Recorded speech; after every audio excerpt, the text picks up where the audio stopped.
What up? It's your girl Letty. Welcome to VA Tracks Live. Let's go. Yo, what's up, everybody? Welcome to VA Tracks Live. I'm your host, VA Tracks, and I want to get into one of my favorite games. We've played it in the past, but I think it's been a while since I played it last. It is Teenage Mutant Ninja Turtles 4, Turtles in Time, and we're playing the Super Nintendo port. I know it's like a favorite game right next to the original Turtles arcade game. So welcome on in, Zarstrom. Sounds like you've been having yourself a quite productive day, getting in some TV, movies, and some Mario 3 practice. Much needed. I was playing that Mario 3 on the Mario All-Stars yesterday on stream. Fun game. I actually feel like I want to play the originals. Mario All-Stars is cool because you can kind of sift through all the games rather quick, you know. But yeah, you gotta play the originals. I'm feeling that you probably played the original on NES. Am I right? So yeah, we actually beat this one on stream too. Awesome. Well, yeah, let's go ahead and jump into this. I know it's been a minute since we played something, Zarsham. Yeah, one of these days we gotta get back into it again and get some gaming on. So there's some differences in the All-Stars versions. Yeah, I know there is, and I just feel like, yeah, I gotta go original to play some of those games. Mario World, obviously, that thing looks pretty normal, but it's the first three that, yeah, I gotta go back to the OGs. All right, well, guys, without further ado, let's go ahead and jump on in. All right, here we go. This is basically our startup screen, so we're not playing quite yet. Let me get the audio going for us. There we go. All right, who's your favorite turtle? My turtle that I used to be a go-to was Michelangelo, but every time I played the games nowadays, I pick Donatello. So I don't know if you're like me and you just kind of go for the Donnie. Konami. Let's go check out these options. All right, hard is crazy though. I think I'm trying to do a little bit more cozy stream. I'll go normal. But I like Leo too when I'm playing these games because of the range. Yeah, you can't go wrong with Leo either. I think the one that I stay away from the most is probably Raphael. I feel like his sides aren't quite cutting it for me, you know? I like him as far as a character in the comics and the movies and stuff. Like, he's probably like one of my favorites because of the attitude and stuff. Now, if we're talking about the shows, Mikey is my second favorite. Yeah, Mikey was my favorite growing up just because he was like the jokester of the crew. All right, let's see. Jump on B is good. Attack, yeah. Special, B and Y, yeah, that's all good. I'm going to pack that thing up as much as I can. So 7. This is why I can't. What do you think, Zar? Should we go auto on the dash or we do the double forward? Because I know when it comes down to fighting Shredder, when I'm trying to throw those guys at the screen, I got to pretty much dash them and then toss them. I just don't know if I want it on auto or not.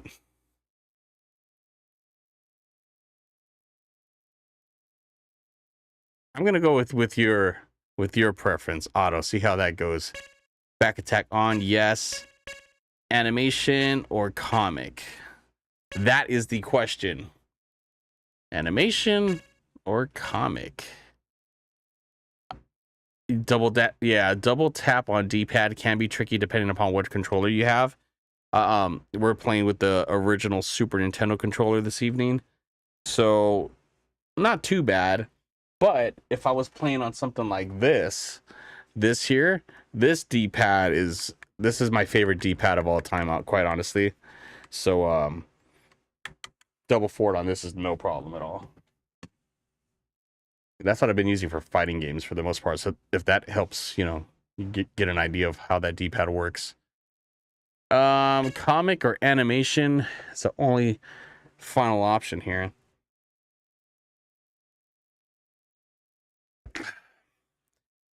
Maybe go comic.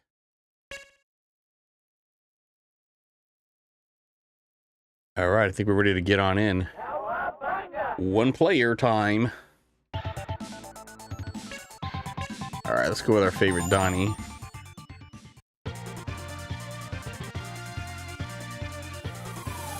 This is April O'Neil reporting. Ha ha ha.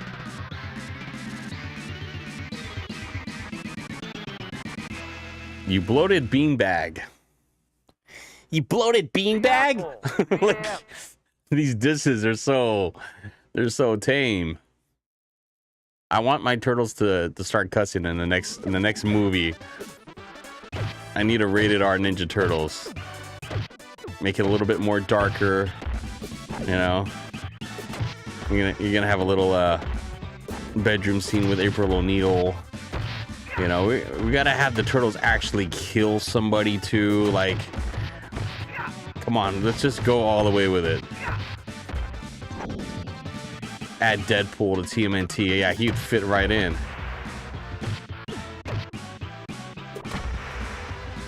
Foot soldiers. You know what? Out of all my years of trick-or-treating as a kid, I don't think I saw one foot soldier. There was plenty of Ninja Turtles, but never did I see anyone dress up as a foot soldier. And I don't think I personally had seen a Shredder, but I'm sure they existed, right?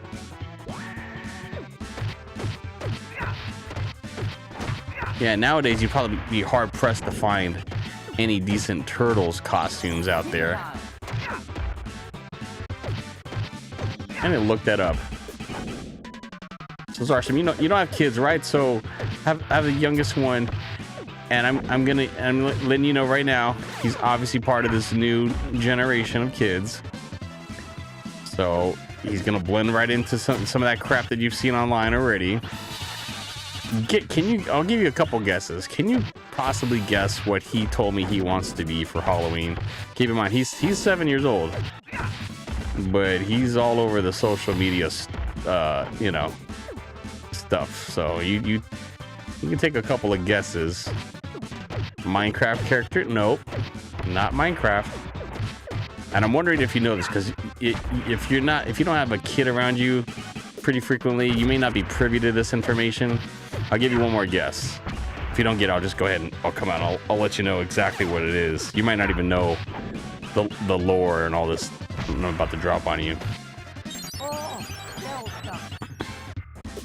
Boom. You know what? Yes. Single clap for Zarstrom. He got it. That's exactly what he said he wanted to be. And his mom's like, hell no, don't let him be that. Because I told him, yeah, like, go ahead, be whatever the hell you want, kid, you know? But, yeah, she's against it. I'm like, yeah, I would prefer you dress up as a Ninja Turtle or something else, but hey, man, this is your youth, your Halloween, and if you want to be a toilet, then by all means, go right ahead. Terminate the turtles. I'm sure he doesn't want to be Baxter Stockman, right? Oh my god, why am I trash at hitting this guy? We're a little rusty since the last playthrough.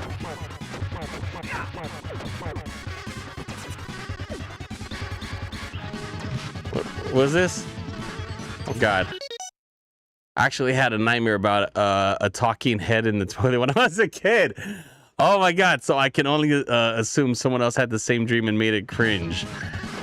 Hey man, you got any other nightmares in there? Maybe we could make millions off of that idea. What else scares the crap out of Zarstrom?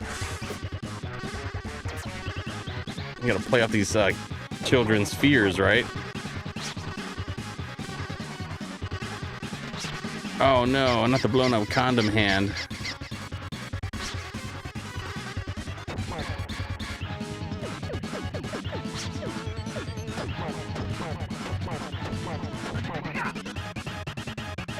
I just love the blinkiness of the enemies in this game when they're about to die. I like all of my games like that.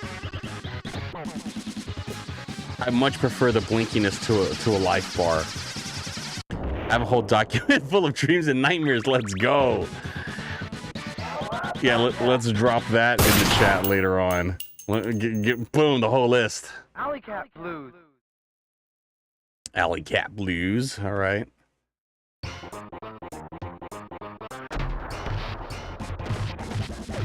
No.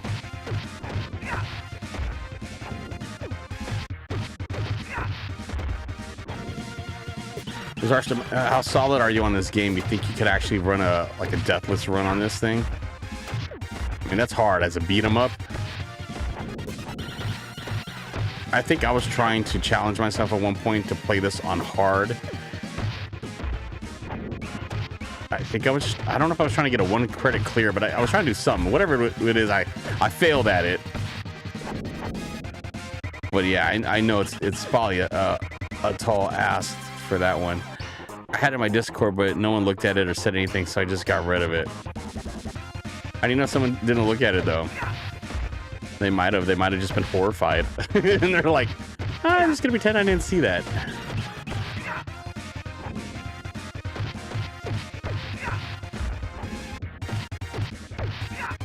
I remember there's only one instance that I can recall as a kid. I was probably like 5 or 6 years old, that I had one reoccurring nightmare. I can see the stats. Oh, okay. Yeah, there was a nightmare that I had. It was like me, and if you've ever seen Stranger Things, when Eleven goes to that like dark place where she's just kind of by herself, she's just isolated like in a void, and maybe like one thing might appear every so often.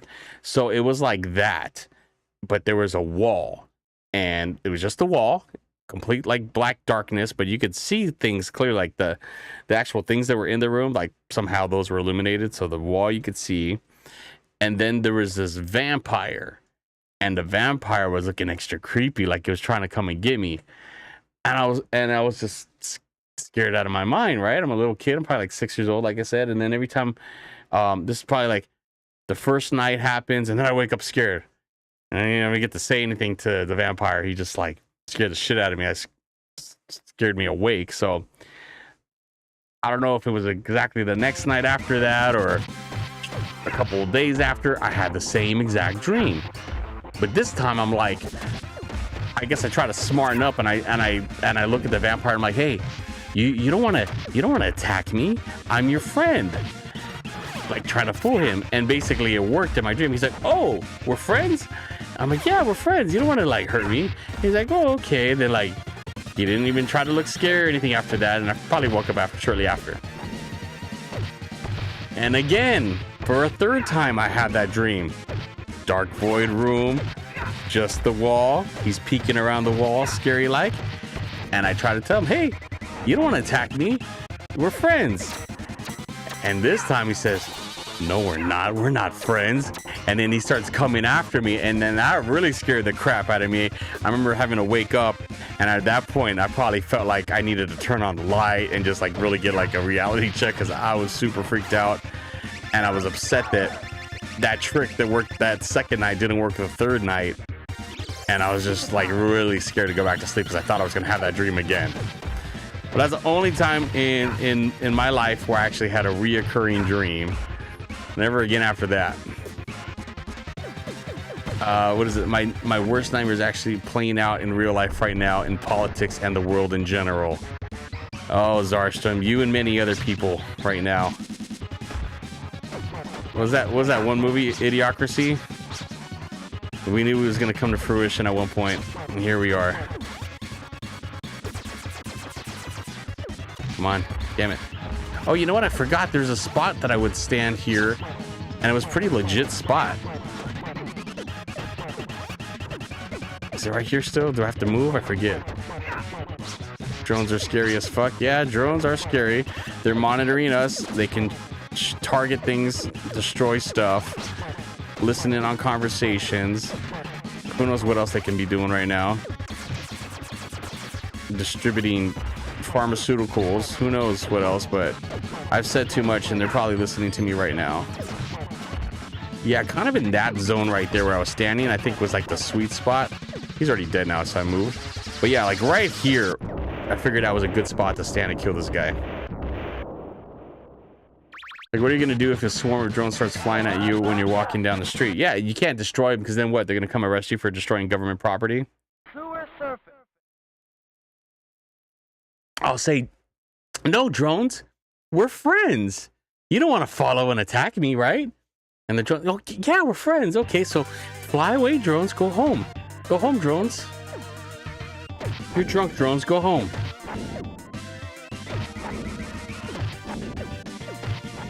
Get him. Okay, okay. Where do you think you're going? No, he got away. Damn it. Oh, I was doing good until that one. No, damn it. And now that one got away. That's two. That, okay, got him. Oh, those damn blue ones. No, ah, great. It's like the barrels in Street Fighter all over again. You miss one and then it's like a whole domino effect. All right, free life. Come on. Now what? Now what? Now what? Pizza time. Pizza time. Oh shit, death time.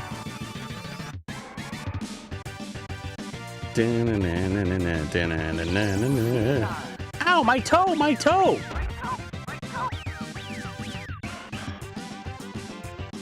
Yeah, drones were friends. I swear my next nightmare is gonna be about Rizzo.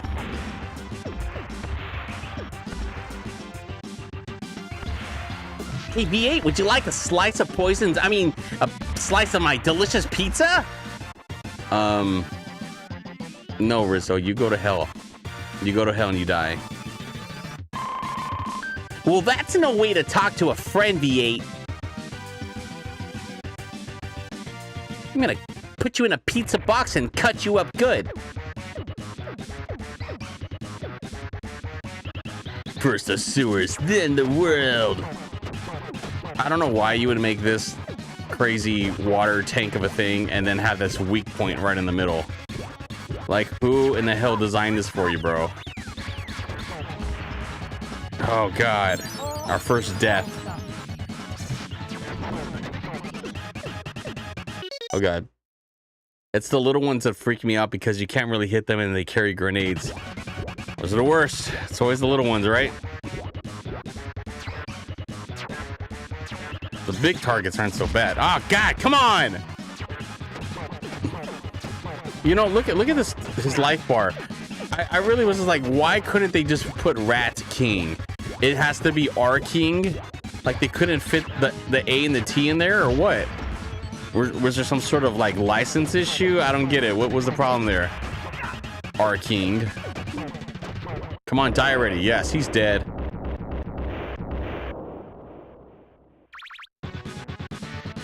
Cowabunga. Let's go. Ah, damn it. I passed the cutscene. Let's kick shout. All right, we're getting there.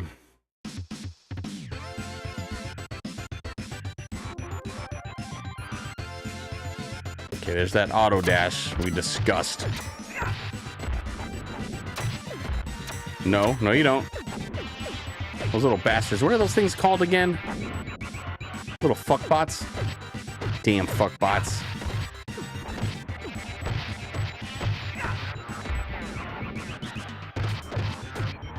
Where do you think you're going? Oh no, more the little clawbots. I hate these guys. What the hell are these called now?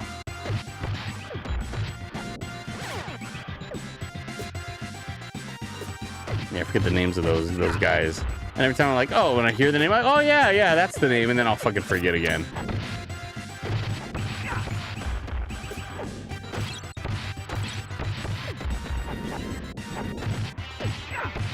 Get away from me!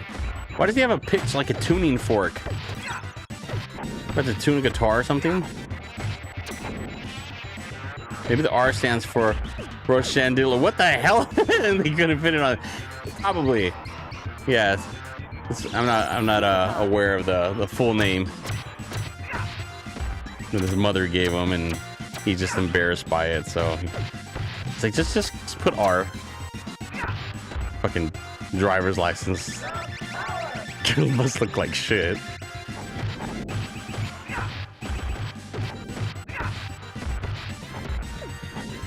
Now that is a real name. Oh my god. Poor kid. You just call him Rusty for short. Hey, Rusty. Russia Handili Tiane Nishia Univishenek. I don't even know if I got close on that thing. Alright, where's Tokar and Razor? Master say have fun. Fun.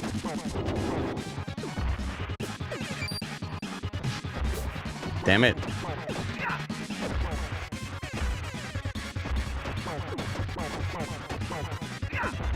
Looks like some busted ass Five Nights at Freddy's character. No!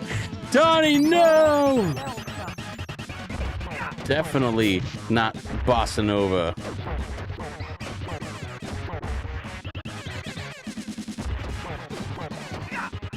Come on, come on, come on, come on. Die, die, die. There we go. Now you gotta go.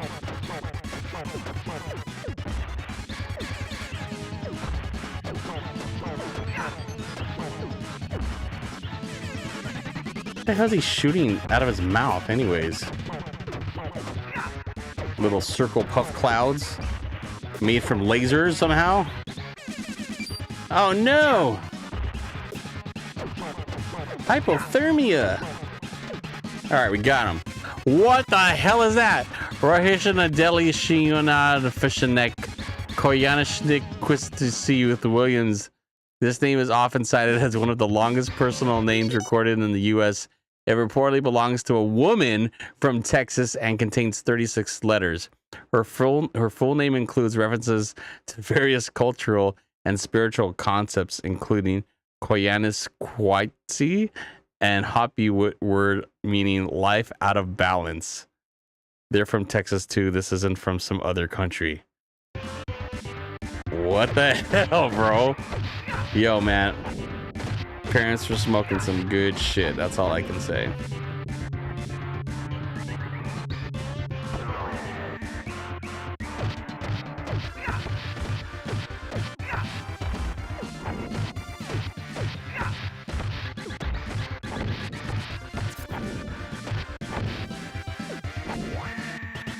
I've named some kids in my day, but I will never do that to them. Come on, come on. No! Get your ass over there. Pizza time, bitches.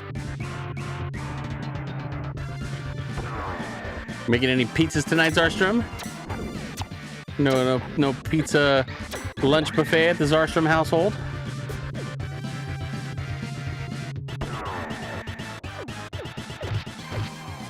Not the white soldiers. They got their foot soldier outfits all nice and cleaned and pressed up just to get their ass kicked by Donnie. I had the most amazing big fat greasy quesadilla yesterday. Still thinking about that. Yeah, they gotta be nice and greasy. They gotta make your napkin go clear from the grease. I remember that Simpsons episode where, like, I think Homer's intentionally trying to go fat, and then he's like eating all this crap and shit, and then he goes to Krusty Burger, and he's with Bart, and he orders a fish sandwich, and then Bart looks at it and he goes, "I don't know, Dad, fish sandwich?" Like, he just feels like it's not fat enough to fatten him up, and then he does the test. He gets the fish sandwich to see how greasy it is. Instead of rubbing it on paper, he rubs it on the wall, and then the wall turns clear, and then a bird flies into the wall because it looks like it's a window. You know, stuff like that is classic 90s Simpsons that you probably wouldn't see any of that today in today's Simpsons. Couldn't even tell you the last time I sat down and watched an episode of, like, these new Simpsons. Probably been at least 10 years, if not that more. Oh, what a coincidence. Had it been a while since you watched an episode, or you watch them kind of frequently? See, Zarsham, I'm old enough to back in the 90s, I would actually record The Simpsons when they would come on TV on VHS. And then I knew they were on syndication too, like, eventually, but before then, I would just watch my VHS tapes of The Simpsons all the time. I would get so familiar with them, I would be able to quote and cite all the upcoming scenes and everything.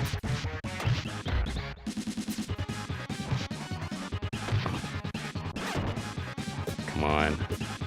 Shred. Look at it, not even Shredder, just Shred. I just noticed that. Hey, Shred. Hey, Shred. Nobody fucking calls him Shred in the show. Hey, Shred. Oh, I died at the same time. Not fair. I still think Flanders Ladder was the last real episode. You're probably right. Wonder where those VHS tapes are now. Yeah, man, me too. Like, I have a couple VHS tapes that survived since my childhood, and that's only because I kept them separate. One of them is like that's a school project that I had like in middle school, where you'll appreciate this. Me and a couple of my buddies, we programmed this animated short, but it was, the reason why it was like impressive for the time is because we did it on an Apple IIc computer. That's one of those green monochrome screens. At the time, that computer was already considered obsolete, but Los Angeles Public School District, with their tight ass budget, they had us using those computers still in the 90s. And so yeah, basically I try to make the most out of it. I even took the computer home on summer break or spring break, whatever it was. I told my teacher, my computer teacher, what's his damn name? Fuck, I forget his fucking name. Anyways, so I told him, like, hey, look, I got the project that you assigned us to turn in at the end of the year. I actually want to work on it. Can I check out one of these computers? He's like, really? You want to work on your vacation? He's like, yeah, be my guest. Go ahead, take it here. Just sign it out, and yeah.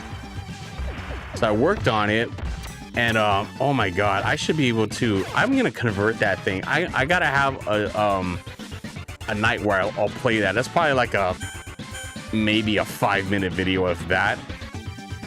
It's still impressive to make anything on an Apple II. I'm surprised you're familiar with the Apple II. I think it's even before your time, but I mean, you know your stuff. So yeah, Apple II computer.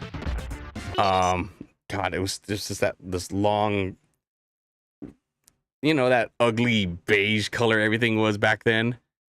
I had the giant floppies, and yeah, I forget how many of those floppy disks it took to even make the damn thing. But yeah, I took it home. I connected it to my VHS VCR and my boombox, my Sony boombox CD slash cassette combo, and I edited it, music into it, and then I had to have 2 VHS tapes, I think, going for some reason. I forget how I was editing this whole thing. Oh, I remember now. Yeah, I had to record the initial video from the computer onto the VCR, and then once I got my one take in there, I'd pause the VCR, load up the next scene with my next floppy disk, play it on the computer, hit record again on the VCR. So I'm doing live tape editing. So once I have all the video segments all combined, then next I have to get my second VHS VCR, the original VCR with the actual video that I just edited, and then I took my boombox, the outputs from there, inputted it into the secondary VCR. So now I'm pushing play on the VCR that has all the video on it, hitting record on the second VCR, hitting play on the boombox. I'm having to sync this all up by hand, and then I'm letting the video and the audio record now onto that second VCR unit, so they're both editing onto the tape. And I had to change audio, I think, at times too. There's different tracks that I wanted to play, so I forget if I edited all the audio into like a segment 2 to sync up with the video, or if I just did it by manually and pausing it. But what have you, that's the whole setup that I had. I'm doing this in middle school, and then I bring it back to school to turn in for the final project. But I remember that week I was really sick, so I told my buddy that worked on the project with me, I was like, hey man, here's the VHS thing. I don't know if I'm gonna make it to school or not. Just if he asks for it, just fucking give it to him, the teacher. So I am sick the day that they're actually turning in all the projects and stuff, and then the other teams were like, oh, we're gonna make a fighting game on an Apple II. I'm like, okay, whatever. Other people were trying to make stuff. Apparently a lot of people just kind of bailed on their projects, so there wasn't even like many people that actually finished anything. So the only one that was done was our group, the one that I just explained and worked on, and they watched it when I wasn't even there that day. So I come back to school probably the next day or the day after when I'm finally like not sick anymore. And then I walk into class and my teacher's eyes are just lit up when he saw me. He's like, oh my God. He goes, I saw your tape. It was great. Like, how did you do that? Like, he didn't even understand what I did to make that happen, because him as the computer instructor, he's probably not like into video editing or thinking about all that crap. He was just like, what the hell? How the hell did you do that?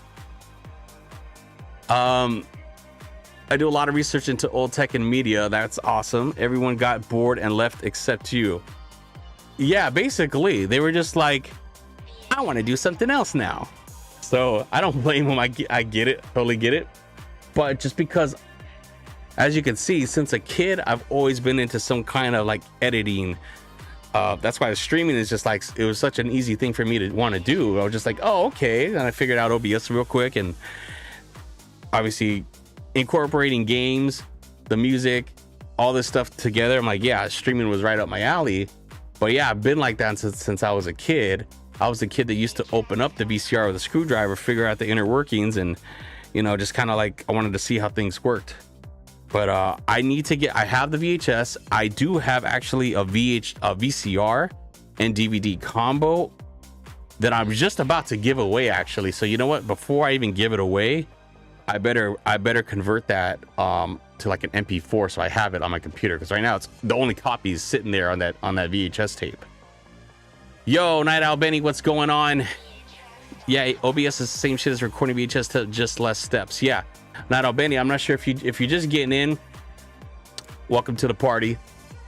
I was just explaining to Zarsum here about an old school project I did when I was in middle school off a real old shitty computer. Are you familiar with the Apple IIc computer?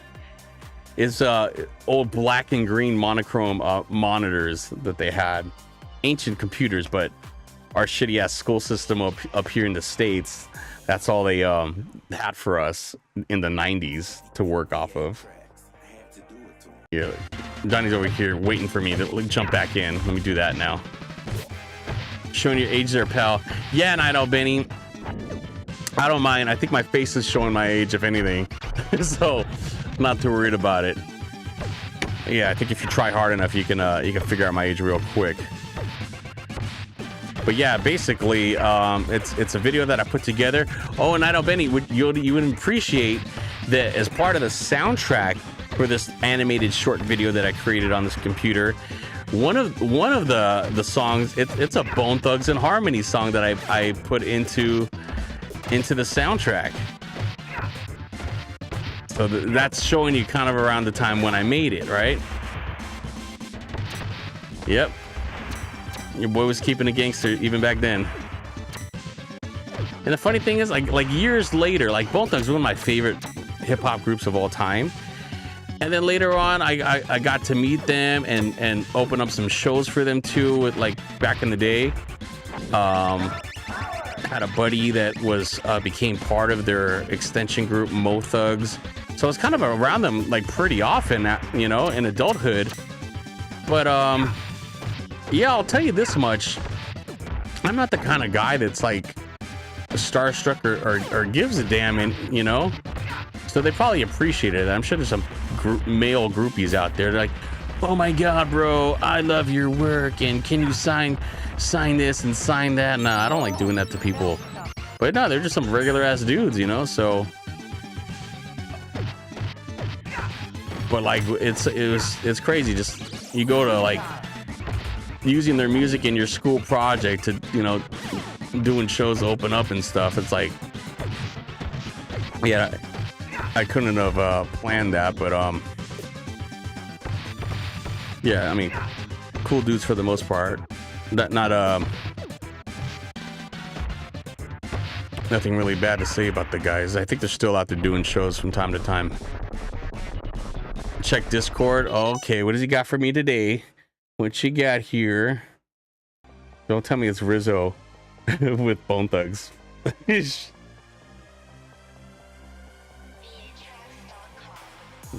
load this thing up. Where's my Discord?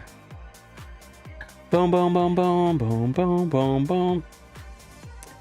And I miss my Uncle Charles, y'all. Let me see where is the stuff? Oh hell no, he had the vampire behind the wall dream too. Shut up. Let's see.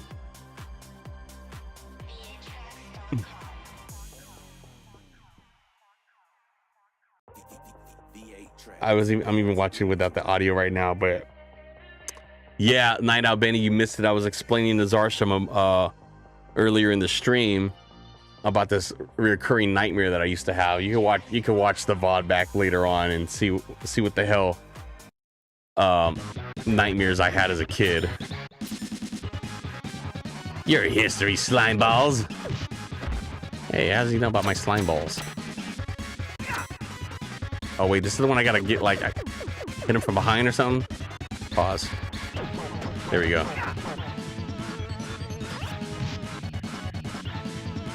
The audio was hilarious.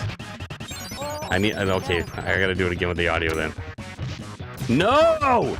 Okay, this is the one that pisses me off. It always takes me a minute. I think I forget how to fight him, and then I gotta try to figure out the strat real quick here.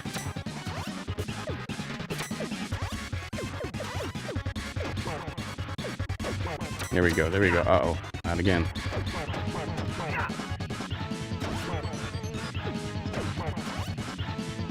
Getting the shakes. Dun, dun, dun, dun, dun, dun, dun. Ow! Ow! My toe, my toe! Getting there, getting there. Oh god, no, yeah. Oh man. I screwed up the pattern. Ah, damn it, here's our first continue of the night. Alright, let's go Leo. It's for you, Zarstrom. We're gonna be Leo right now.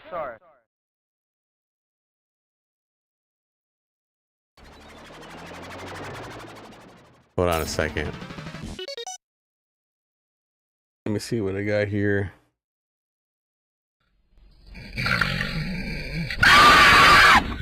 Where am I? What was that? Oh my god, I'm so sorry. I just had a nightmare. You know, part of me feels like I've seen that before too. It's still funny though. Leo was second for games. Let's go. Yeah, it goes Donnie and then it goes Leo. Then we go Mikey. Last resort is Raph. Especially if we got the arcade and everybody else is taking, you're like, fuck it, fine, I'll be Raph.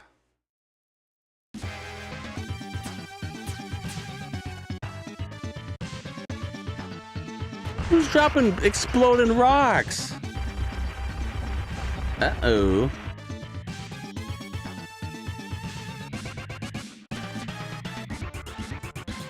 I can't believe I gotta do the whole damn level again. I wish it would just start me over at the boss. Making me work. Plus, I'm playing the NES game because I'd rather lose Raph first. Oh yeah, that makes sense. Yeah, we had that strat before. In our hood. Damn that game, dude. You just pissed me off thinking about that damn NES game. I remember getting that game too. Like, I probably asked for my birthday or something. And man, that game, I could never beat it as a kid, ever. I don't think I beat it yet, honestly. Damn, I might have to do that one day just to, like, make my younger self happy about beating it finally. But as I said before, I feel like I was a better game player as a kid than I am these days. So now I'm like, great.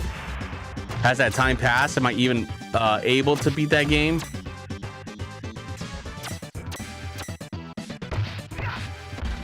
Ain't no way I could beat that one with no save states. Yeah, that one's gonna be tough. Yeah, let me just like get my game up with all the you know, regular beat 'em ups first, and then we'll think about doing that. Get off me. I was so pissed by the end of it. Yeah, man. It's like you don't even have fun at it anymore. Probably didn't even get to enjoy the ending. Whatever the ending is, it's never gonna be good enough for you for all the trash and shit that you went through.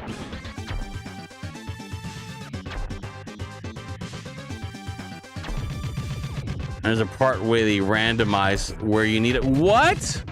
Oh, hell no. How am I supposed to know that?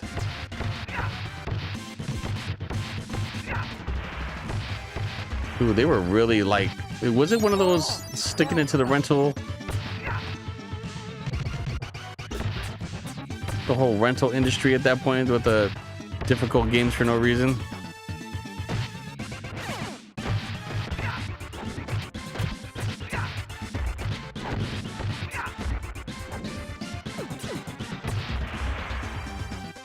Those devs just hated kids. Yeah, they just made it for themselves so only they can beat it. Only they knew what to do. Fuck them kids.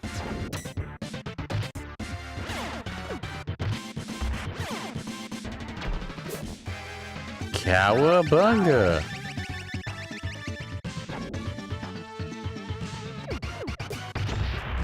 No, you don't.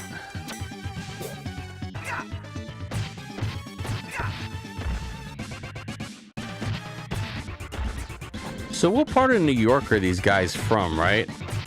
I don't know what borough the Ninja Turtles are from. Do they ever say? Are they from Brooklyn, the Bronx? I don't think Manhattan, but I could be wrong. I mean, there's the Manhattan Project, right?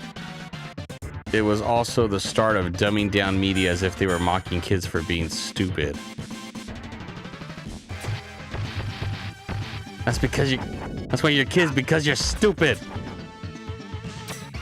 When they were doing the itchy and scratchy focus group. Wow, one kid really likes the Speedo Man. It's only gotten worse. Yeah, they want to be Skibbity Toilet for Halloween now. There's that.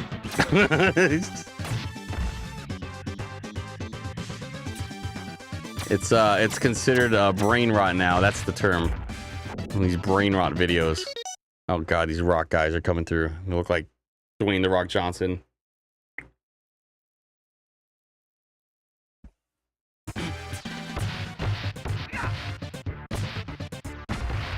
Take that, Dwayne. You play the same fucking guy in every movie. Although I will say this, that new movie that he's in, he looks like he could have actually done some acting in there. I haven't seen it yet, but just maybe the previews and the posters and things that I've seen so far, they're kind of selling me on, all right, maybe he can actually get some solid acting in this time around. Have you guys seen what I'm talking about? Your history, slime balls. Oh, shit.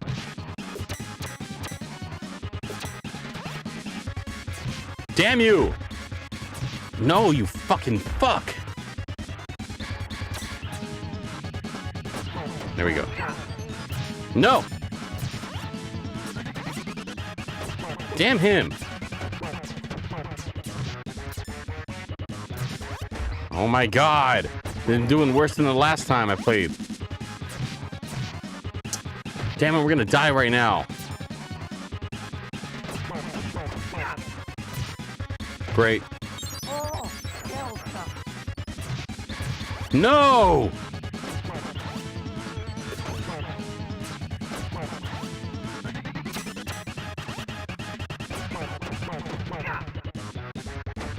There we go. No, bastard. I was gonna watch the OG Naked Gun movies, then watch the OJ documentary, which is super serious, and then end the marathon with the new Naked Gun movie. That's a solid lineup right there. I actually just I got my hands on the original 3 Naked Gun movies myself. I haven't watched them again yet, but I remember as a kid I saw the third one. That's the one with Anna Nicole Smith in it. But I can't say that I honestly remember the first 2. So I might not have even seen the first 2. And yeah, the new one looks like it could actually be good. So yeah, I would probably see that new one as well. Oh, come on, bro. It's always Slash that gives me a problem. Never Axel, only Slash.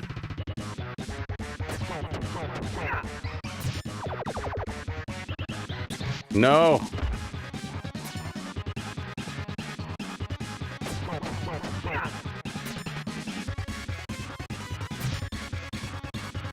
Come on, no. Is this it? Is this it? I got him. My favorite scene in the OG films actually had OJ in it. It was hilarious. I'll find it. Yeah, shoot it on over. Yeah, seen all the OG documentaries, all that kind of stuff. Like, that intrigued me. Did you watch, I think it was the Netflix one where it's Cuba Gooding Jr. as OJ? If you haven't seen that, I'd say, you know what? It's worth a watch. I would watch that one if you haven't seen it already. Skull and crossbones. With Ross as Robert Kardashian. It takes a minute to warm up to Ross, but eventually you start accepting, okay, that's Robert Kardashian. They could go in 2.5 to Smell of Fear rooftop shout out scene. Yeah, I'll have to check that one out off so I don't get any weird copyright claim. And I know Benny knows all about that. I don't want to have to be fighting off the Twitch feds. Hey, damn it, that's my face.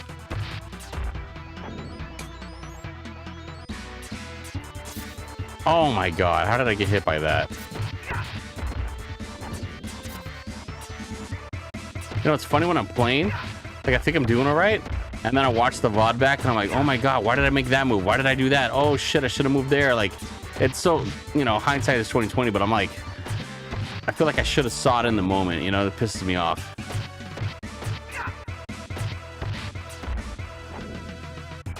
Oh god, what did he throw at my face? He threw like a spiky drone. Where do I get one of those? Oh shit, oh shit. And we're dead.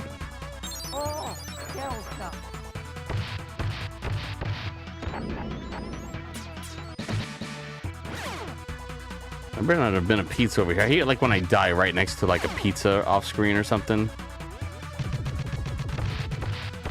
Yeah, mistakes you make you better over time. Yeah, as long as you learn from them, you know. But half of the time I make the same mistakes again.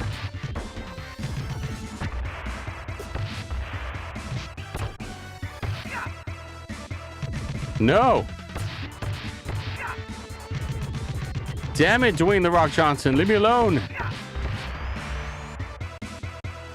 Oh god, I'm trying to show off. See what happens.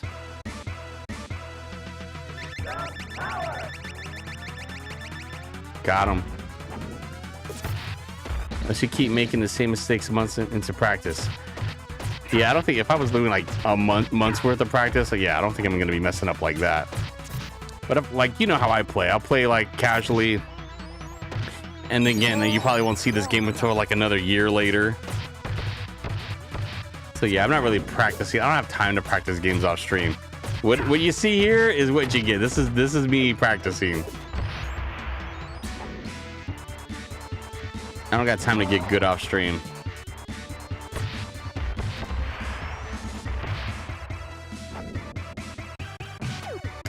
Man, stop ganging up on me. Thank God that pizza's there, but man. Oh my God, get to the pizza, get to the pizza. Get to the pizza. Thank God. Thank God. Thank Domino's. What pizza was it in the movie? The original 80s movie. Was it the 80s? I think it was the 80s. Was it Pizza Hut? Was it Domino's? Or was it just like some no-name ass pizza? I remember they had to get there 30 minutes or less, which I think is a Domino's thing back then. I don't know. I don't remember. All I remember is there better not be any anchovies out in that thing. Yeah, you got more important things to like buying skibbity toilet costumes. Exactly. You're walking the plank, shell brains. All right, Bebop and Rocksteady, butt pirates. You're going down.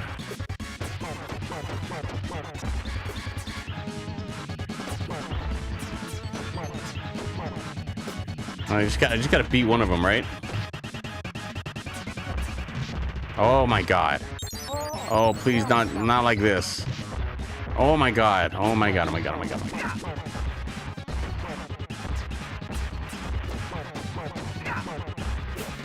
No. no, no. Oh, he's the Rock. He's just called Rock in here. There we go. You should also buy a Tmnt costume for yourself. I would only do that if it was like the original one from the movie, the animatronic one where I have to have somebody follow me so they can do my face movements and stuff. Yeah, that's the only one I want. Master Splinter. Their mouths are all extra animated for no reason. Splinter. Bury my shell at Wounded Knee. Ooh, let's go. Yes, I'll get a legit animatronic one. Yeah, I'm sure those things are like $19.95, right? Can't be that much.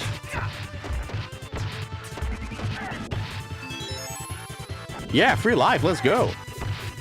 It's just one life now.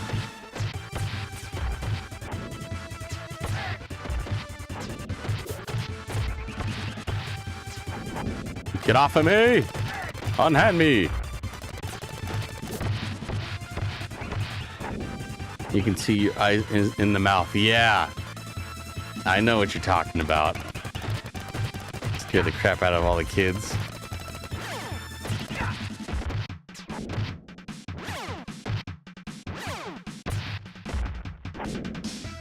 Man, those things must smell so bad on the inside.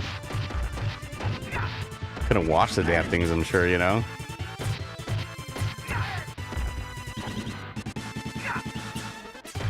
Oh, I forgot you could do that little slide I just did.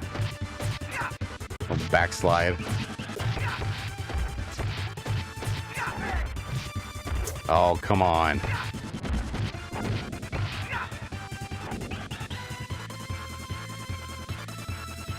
Yeah, they actually passed out in those suits. Yeah, I don't doubt it. You know, they weren't going to invest in little air conditioner units for them.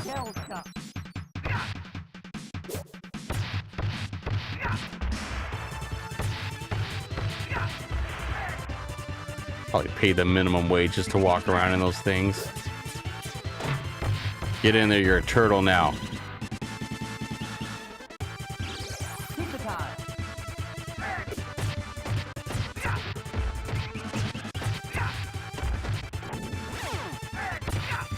There we go. Oh god, no. I thought we were ready for the boss. I guess not. He's got that weapon like that girl from Kill Bill, little schoolgirl. She's badass. I liked her weapon. I don't know what that thing's called, but I want one of those. Yeah. Uh-oh, there's more rocks, more Dwayne Johnsons in the building. Oh, this one's got a bazooka. Bazooka rock. Damn it, we're gonna be dead, guys. We're not gonna last. Well, we're gonna go out fighting. Nope, we're gonna go out dying. Like real manly actors would. Yep. Okay, Mikey, you're up. Bury my shell at Wounded Knee.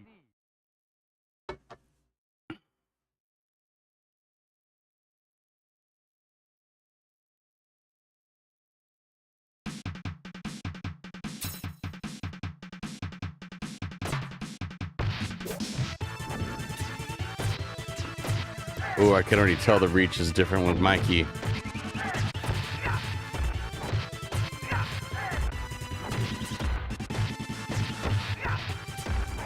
So I don't get it. Is he like stronger in any way? I mean, if they lose the reach with their hits, like what's the extra benefit? Are they faster, stronger? Come on.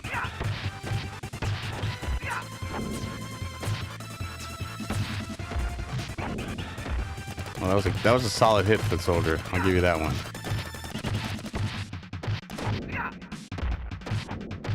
Mike is the worst. Oh, great.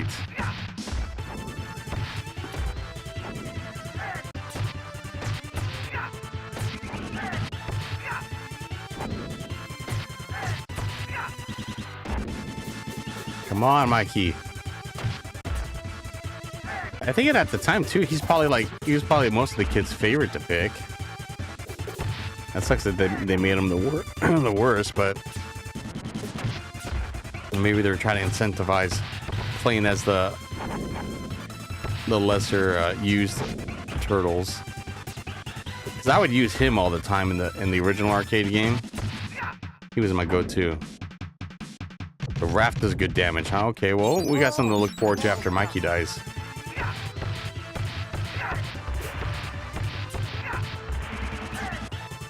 Go. Damn it. Couldn't dodge it. You can dodge a... oh, God. You can dodge barrier, you can dodge a wrench. Enough dragging. Welcome on in. It's pizza time. On a Monday. We'll go back in time with the turtles. Who's your favorite turtle? Growing up as a kid, this one was my favorite. Mikey was my favorite. Nowadays, it's more Donatello than anything. Oh, no!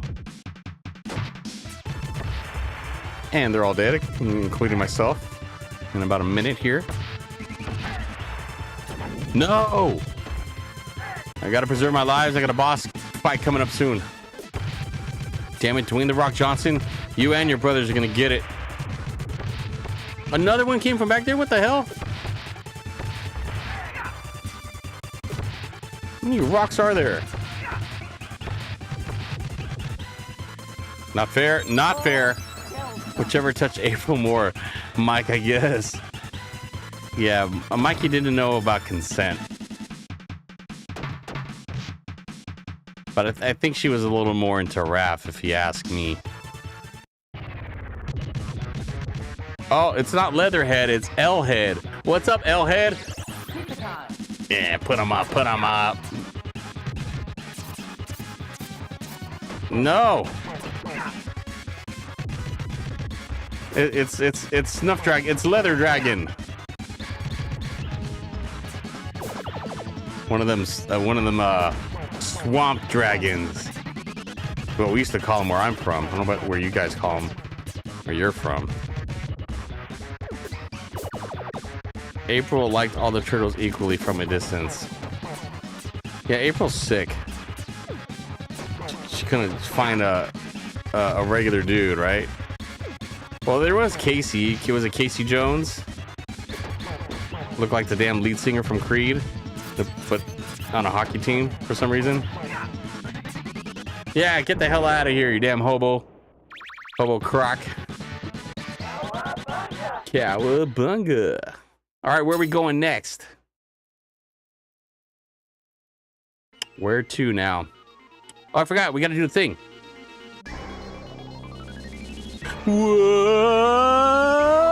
Whoa! You gotta do that when you go back in time. Kind of a thing. Casey and April would have worked out if he wasn't such a douche. Oh yeah, he was a 10 on the douche meter.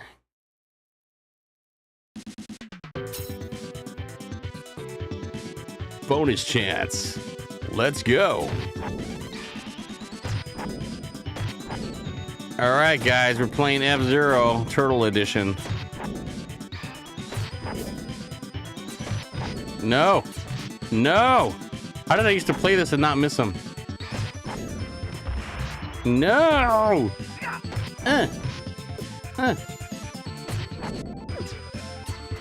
I still don't understand how this is a bonus level. There's a boss fight at the end of the level. Not really much of a bonus level. I'm getting hurt. Where I'm from, bonus levels are you just get in there, you get some free coins, and you have fun. You're not gonna die. If you do, you just go back to the regular level, right? Oh man! Ow, my toe, my toe! Tmnt 0. Exactly. They should have made a racing game out of this level. Online multiplayer racing TMNT 0. Have you guys played F-Zero 99 yet?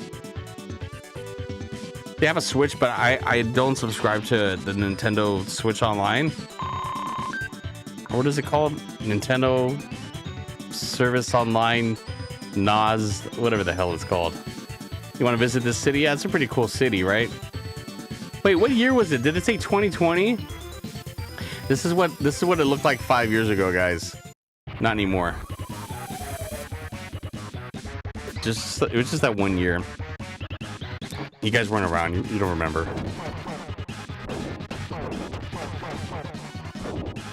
Bloop, bloop, bloop, bloop. No. What WWE character is this guy? This is the only one that gets his actual name, Krang.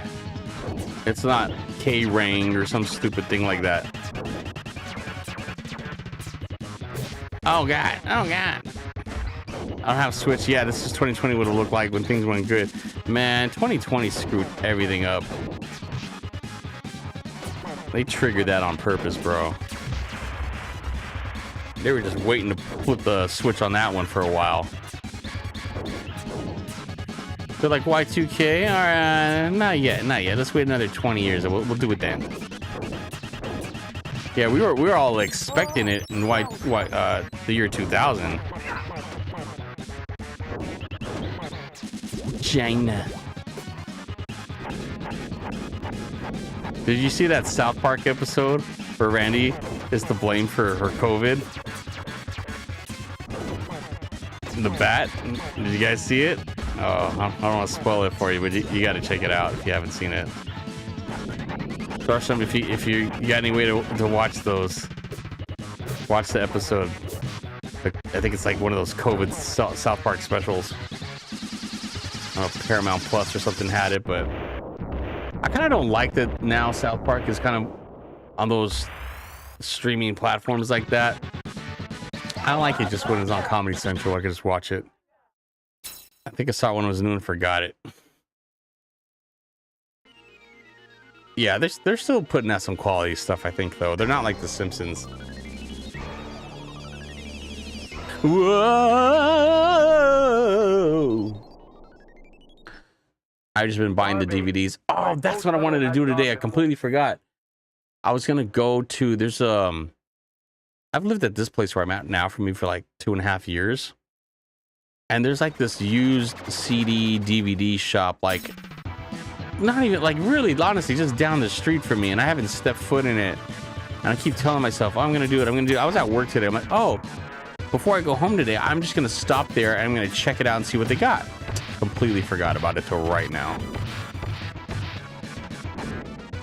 Yeah, because my thing right now is I'm actually into buying music CDs. I had a whole bunch of stuff growing up. So I'm buying the ones that are like the most important to me first, but I'm sure I'll start collecting all the miscellaneous ones soon after. But yeah, who's collecting CDs really? There's not really that many people. So I figure like, you know what? Everybody's on vinyl right now. I'm going to start buying some CDs before those start going up in price, you know, or my age group starts getting bored and be like, oh, let's start collecting CDs now, everybody, and then it's all fucking popularized and everybody's doing it. I don't want to do it then. But yeah, let me do it now. Like same thing goes for you guys too. If you guys start buying up the PS4 games right now, do that. There's an excess amount of them. I think most of them are still at a reasonable price. You can probably get lots of them, you know, on eBay. But yeah, before you know it, they're going to be like these cartridge games, right? The only problem is you got to worry about that CD rot, right? Zarstrom, is there any way to go get around that? Like, how do I deal with that? I mean, I think the PS1 games, from what I heard, those ones are pretty like durable. They've been able to last a while. The streaming services don't seem so enticing when you have all their shows on DVD. PS4 games require internet and all that crap. Well, yeah, there is kind of that issue as well, but I think you could probably, maybe not as bad. Maybe it is. Because PS5, obviously, they don't even have, I feel like this generation kind of sucked because it held all that cross-play, right? You could still play PS4 games. The same game is coming out on PS4 and PS5. Like, how many games were just only on PS5 and you couldn't get them on PS4 because it wouldn't support that level of gameplay, right? You know what would really piss me off is if GTA 6 comes out and PS4 has a version of it still. If they could still play it on PS4, fuck that, Sony. Did they mention that, Zarsham? You probably know. Is that supposed to also be compatible with PS4? If I had more money, I would be going out and buying 360 and PS3 games in bulk. Yeah, those are probably starting to go up in price, I think, too. Now, if I have a game store, I could still get a PS3 for a reasonable price. I owned a 360 back when it was the later model. It was like the more sleek black one. And I think I had bought like whatever the Call of Duty Black Ops was at the time, the popular one. I guess they're all popular, but I think at that time they had like Ice Cube was doing one of the voices or something. I had bought that, and literally I probably played like a whole total of 20 minutes of the game, and I just never had time to really play the thing. So I remember selling it shortly after. So whoever got that thing practically got like a brand new system off of me with barely any time on it. I think I had a buddy come over to my house one day and he played it more than I ever did.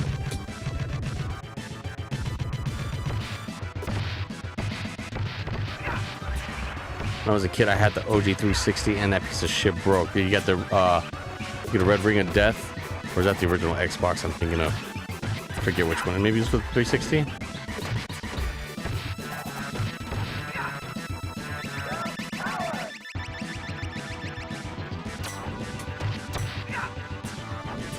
You got a PS3 and you still have it and it still works. Okay, that's good. Yeah, I have it's here somewhere on my desktop. I gotta look at. I have this? No, that's Fightcade. Oh, I have this one PS3 emulator that I got. It's called RPCS3 PlayStation 3 emulator.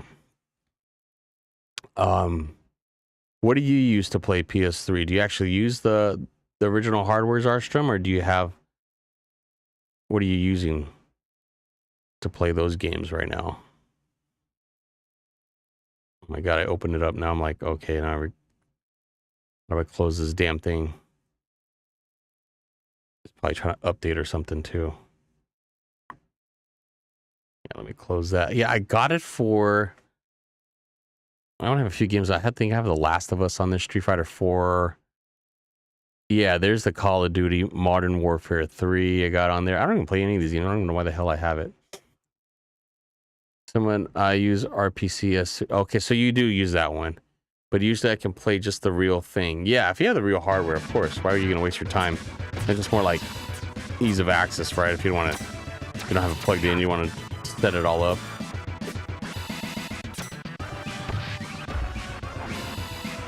No, I think I was having trouble trying to get Last of Us to work on there. I think that might have been the only reason why I went after it. I was trying to use it on there. And I have The Last of Us, I think the remaster. I got some shit for PS4. I got so many games I don't even know what to do with that I buy that I just don't use, and just there's no time to play everything. Every time I need my fill of Killzone games, I boot up the PS3. When was the last time you streamed a PS3 game?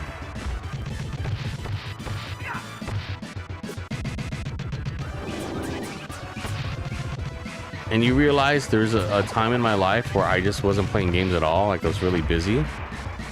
Music stuff, you know? So, guess what era I missed the most? PS2. I didn't get to play a lot of the gyms on the PS2, so I'm sure there's tons of things on there that everybody knows and loves, and I've never even played once. You did Killzone recently?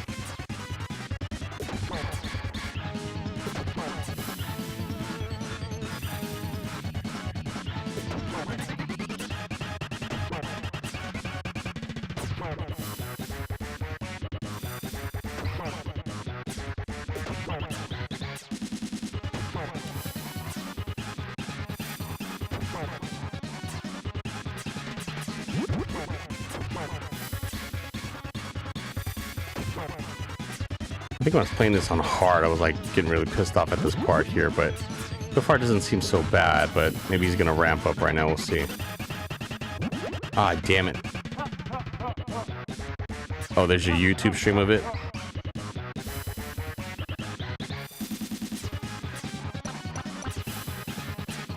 Oh, these little bastards, I hate them. Ah, shell shocked. Damn it. Yeah, I think this is the part where it starts pissing me off.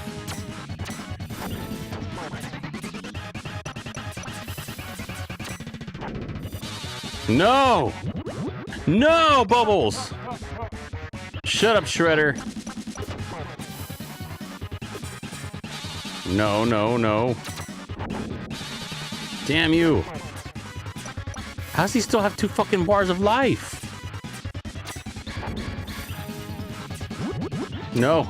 No Bubbles. No Bubbles. Damn it. So you gotta knock out 2 of these guys and then he'll come back. I don't know where the fuck he's gonna show up on the screen though. Okay, 1 bar left. Oh my god, I practically have 1 bar left. Okay, solid hits in there. Please don't hit me. Please don't hit me. No, no. Not like this. No. No!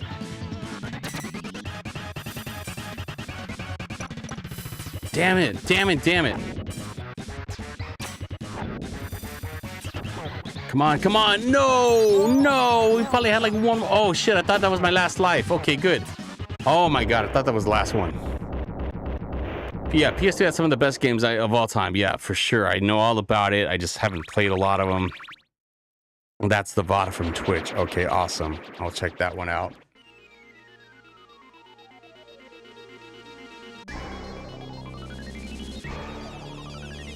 Oh, my bad. I'm over here trying to watch it right here. I'll keep that loaded up in the back for me later. The final shell shock. All right, we made it to the Technodrome back in 1992 when life was good. Before the world ended. Oh shit, but we have no lives left. I think we have a continue left, so we're okay on that. Oh, it'll suit my favorite. No, he doesn't talk like that. I'm still in the bebop and rocksteady mode.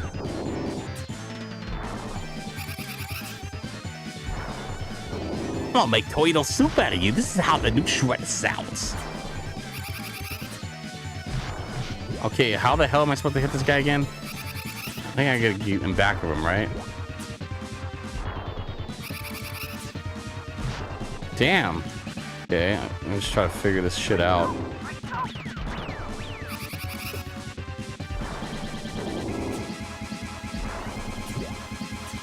How the hell do you do this? Oh my god. How annoying. We're already dead. We didn't even get 1 hit in.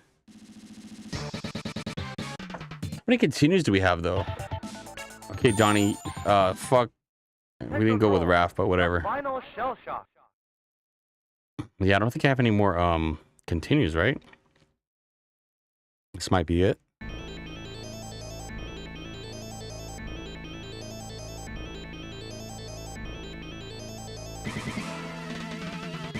Toilet soup, my favorite.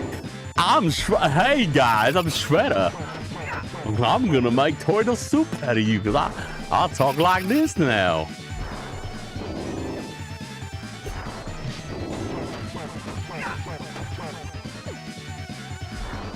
Why can't I see your name? Juice up, welcome on in. You're just in time for the new and improved Shredder. He talks like this now. I'm gonna make turtle soup out of you. Ah, shit. Oh my god. We're not doing very good though. My strategy is pretty trash. I'm trying to refigure out what we did to beat him before. Oh wait, do I have to dash? Get behind him? Yeah, I think maybe that's part of the strat. That's probably where the double tap would have came in handy, Zarstrom. Right here, where I don't have to kill time holding on it.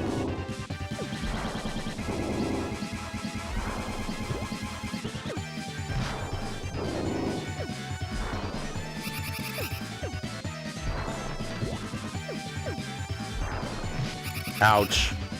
I didn't know Shredder was from Arkansas. That's the Arkansas accent. I unknowingly have an Arkansas character now in my arsenal. Yesterday we met Simon Belmont's mother. Simon Belmont's mother? She talks like this.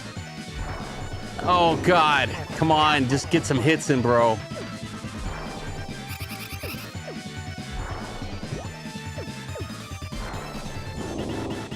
Come on. No! Stop trying to make turtle soup out of me! Yeah, there we go, there we go, there we go. Who gets hit like that? Oh. Southern Shredder would be a goofy character. Yeah, Southern Shredder, he sips that lean. He likes sweet tea as well. Some bourbon occasionally.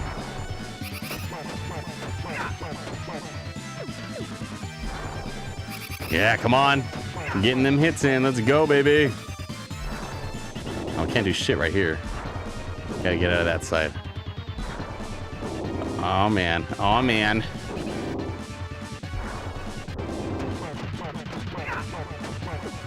Would your little friend Shredder like to come over for dinner? Donnie, why don't you have your little friend Shredder come over for dinner?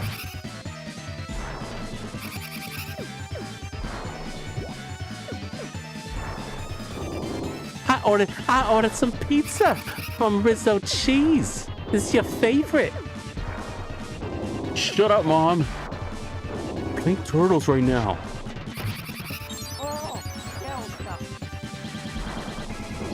Come on, come on. Oh my God, come on. There we go. One more bar. Ooh, that wasn't very smart. That one. Damn it.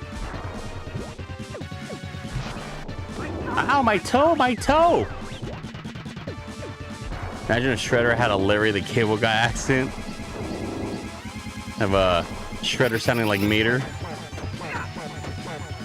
Get her done, Shredder. Ah, shit. There we go. Oh! Cowabunga.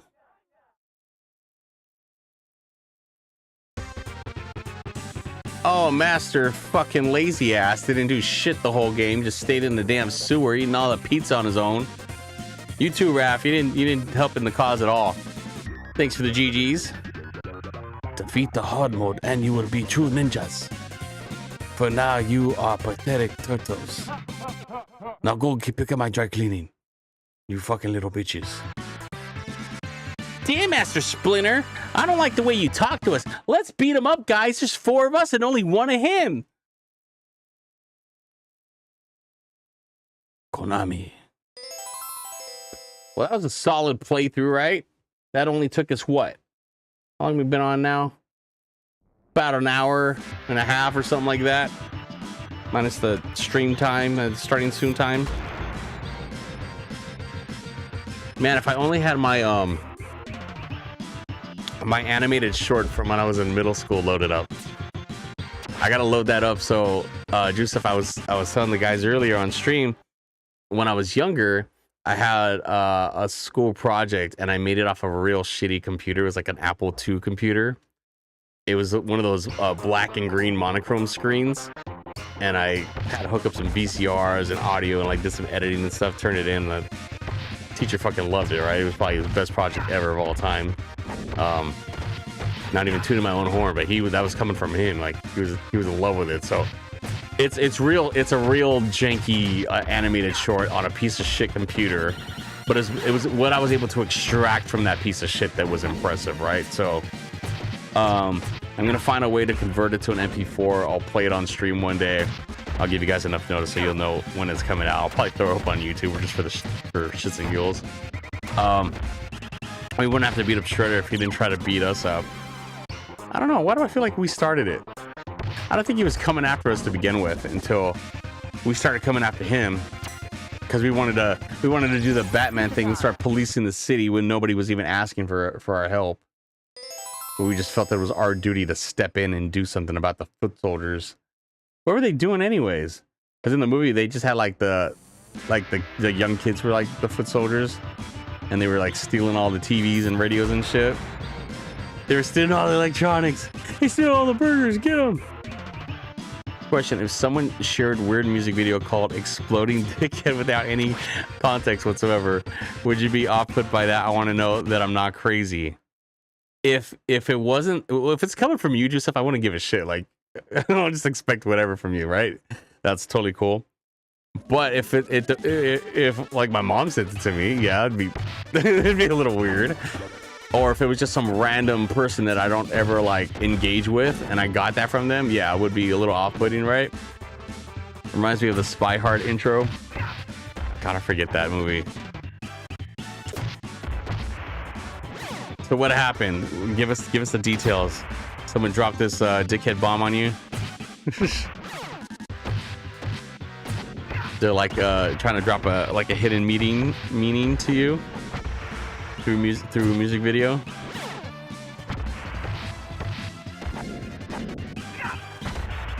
Oh, Leo back there, he's making it look so easy. It didn't look like that when I played it.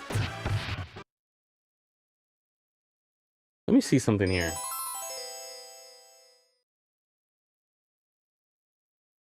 You guys see what I'm seeing? Cheats. One hit kills. Why does it say raw? What the hell? Can I stream that? Whatever. One hit kills. But is that one hit kills me or one hit kills them? Always get the best ending. Oh, well then yeah, we want that. Damn, if I would have known, we could have just did that already. Character modifier, player 1. Color mode always set to comic. What the fuck? That's not code. You just change that in the damn option screen. Enable round select on start. Round select? Like level select? Is that what they mean? Enable round select on start. Isn't that the same shit? 1. That's weird. What's the worst that could happen? Enables 10 lives cheat. Every defeated enemy yields 1 up. That's a pretty good one.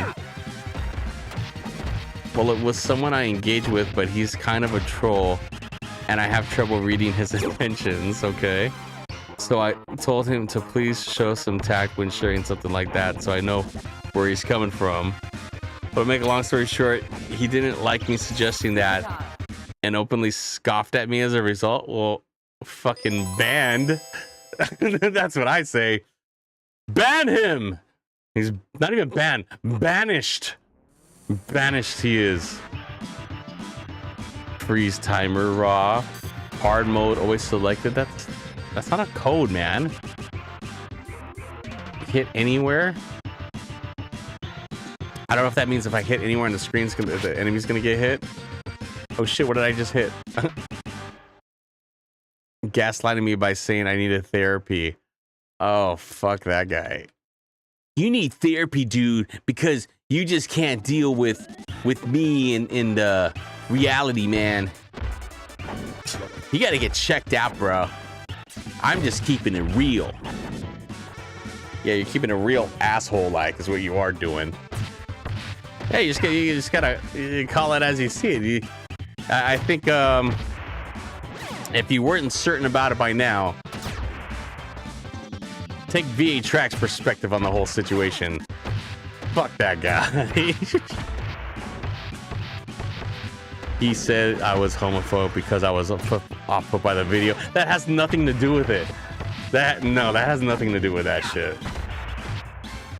Of course, yeah, that's what I'm saying. Like, I know you're not like that. It's just really they want to latch onto something so that they feel like right about their stance that couldn't possibly be them, right?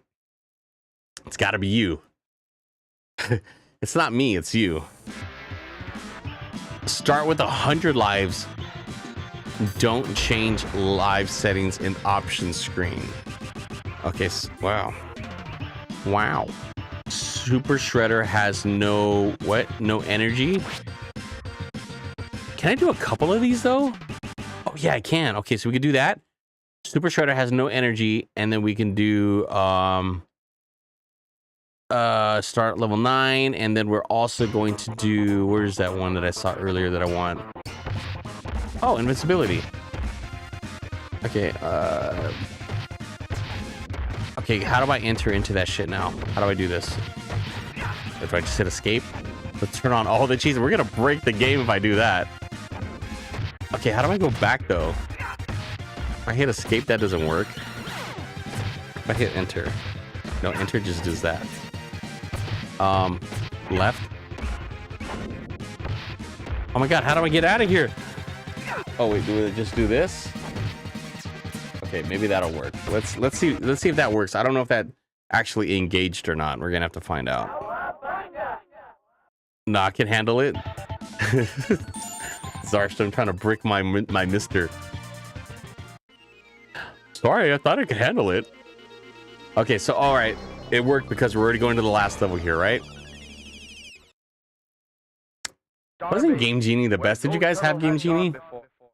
I had one for my NES and my Super Nintendo. I used the Super Nintendo one the most. But I would have the codes, and then I would also go in there and play around with the codes, like change like a couple characters in the line of code. I remember Street Fighter, they didn't have like, I think it was like I made an air fireball code. That one had a lot of cool different effects when I would mess with the codes. I like the Game Genie. Look at my invincible ass. I'm just blinking. Can't do anything to me. Ha ha. Makes me want to turn on all the cheats in a bunch of games. Yeah, now that we beat the game, like, you know, without any cheats, we can go in here and do whatever the hell we want.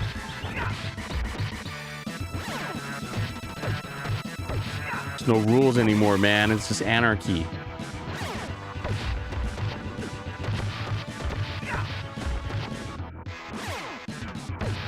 And just out of curiosity, Zarstrom, you're not the one that sent Joseph the video, right? Was there like a low-key reason why he just decided to bring it up now that I'm unaware of? It's just purely coincidental.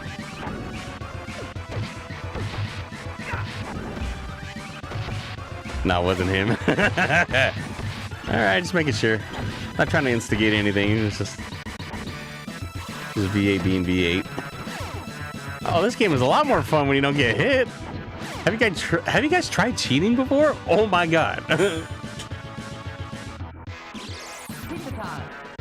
You don't even need pizza time.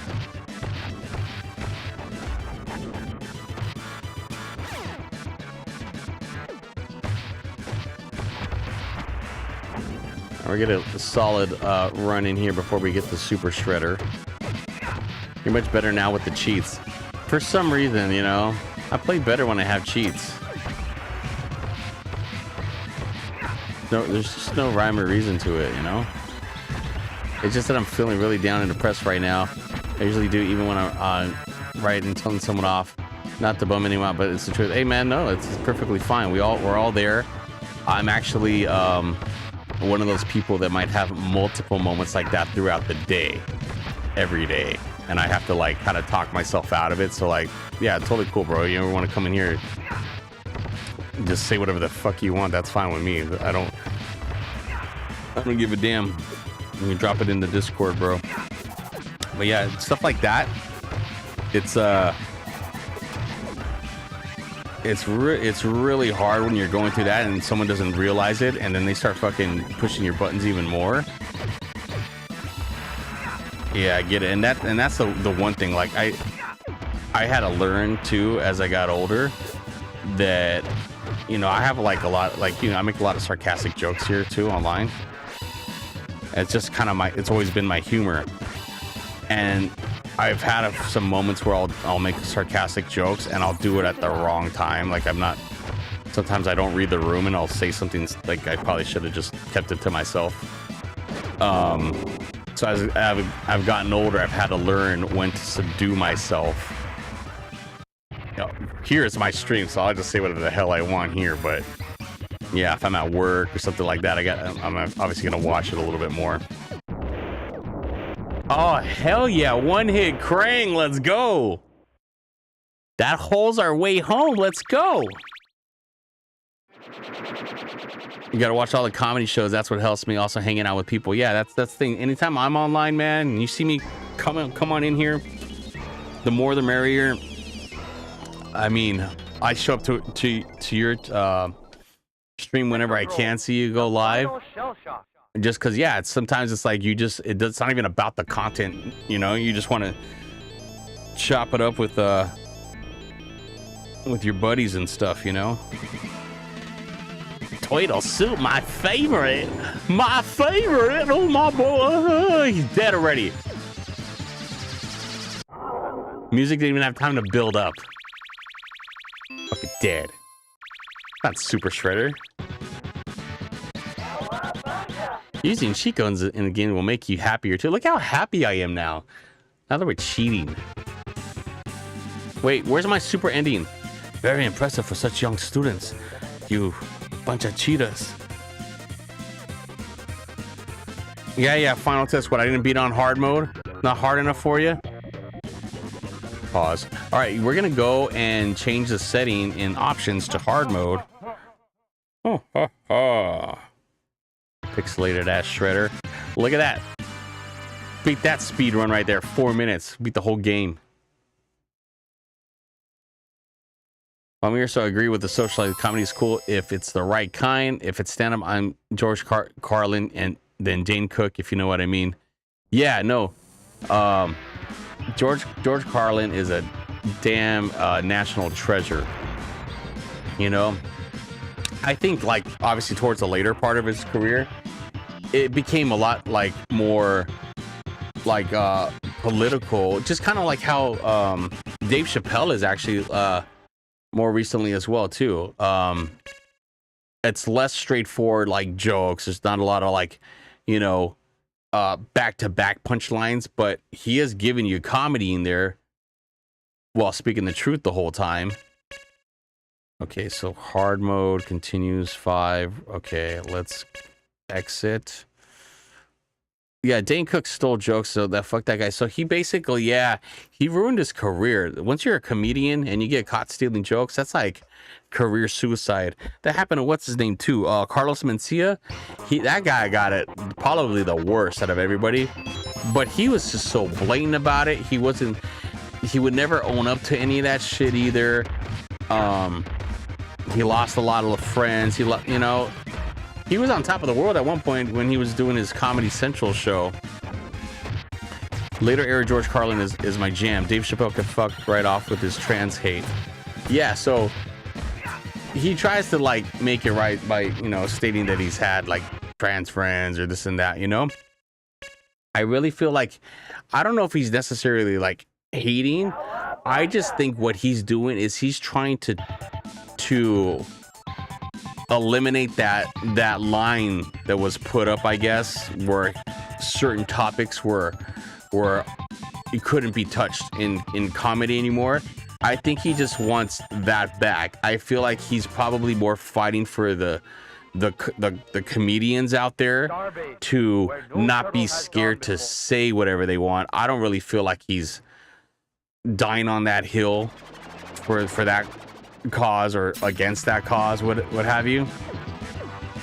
I'm really feeling like he's doing it for the comedians to have still that free playing field to say whatever the fuck they want.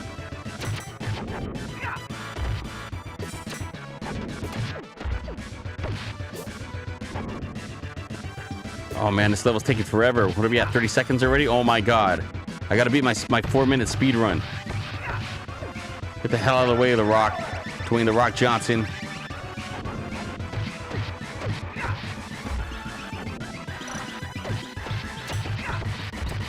Oh, like hell you will.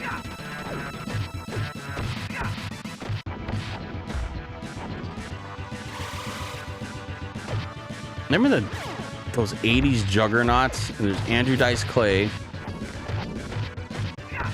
and Sam Kinison. That guy was on top of the world for a hot minute, and then he just couldn't keep his shit together, right? fucking took himself out. The one that I'm like that really hurt me the most was Chris Farley. That guy, man, the things he could have done, he was just barely getting started.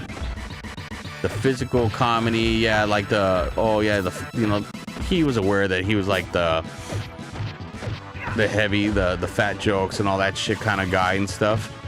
You gotta watch like some of the documentaries and the things that, you know, people that knew him and stuff, what they had to say about the guy. But yeah, man, his demons were just too much for him, and yeah, unfortunately gone way too soon. One of my, you know, favorite comedians of all time. I used to stay up late as a kid and watch Saturday Night Live just to see him. I mean, yeah, there was a stacked cast at the time. They had him, Adam Sandler, Kevin Nealon, Chris Rock. Who else am I missing? There's like a ton of guys in that whole lineup. Rob Schneider. Yeah, it was just like that cast back then was like, oh, Phil Hartman, can't forget about Phil Hartman.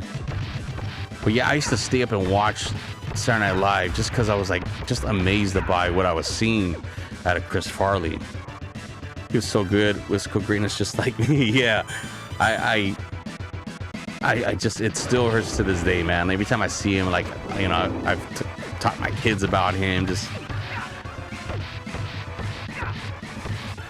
yeah, poor guy, man. You can tell he was going through it, like in the later years. I think it was probably like 97 or something like that, like getting close to his death.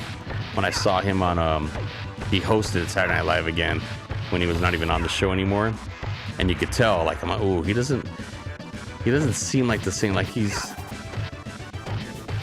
was about to go to that whole burnout stage, but yeah, he didn't even make it there. So. But yeah, not to bring anybody down about him, but just giving it up to him, really.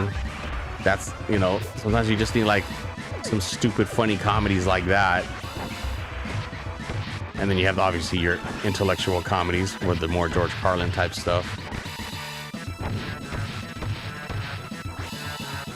I remember I saw Chris Rock's Bring the Pain when it was brand new. Before, like, HBO, the first time it aired, my parents were out of town, and I don't know how old I was. I was like a teenager, and I knew it was coming on. I had a VHS tape ready to go, and I'm like, you know what? I don't know if this is going to be any good or not, but let me pop my tape in. Let me hit record just in case it's good. And boy, am I glad I did that. That was one of the best stand-ups I had ever seen. He killed it on that. You guys have never seen Chris Rock's big breakout HBO special. It's covering topics like OJ and I don't know, you name it. It was one of those moments where you're laughing and you're crying and you're just like, it's starting to hurt and you're like, well, just stop, just fucking stop, you're killing me right now. Do comedies like Black Sheep and Tommy Boy following that tradition. I remember seeing that one when it came out. Yep. I remember going to the movie theater to see that. And then, yeah, Tommy Boy, Black Sheep. Awesome movies. Ooh. All right, let's go, guys. Okay, we're on hard mode. I'm trying to beat my speed run of 4 minutes. Let me see where we're at right now. Get the hell out of here.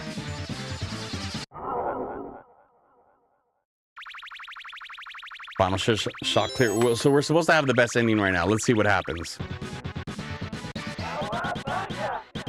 Come on.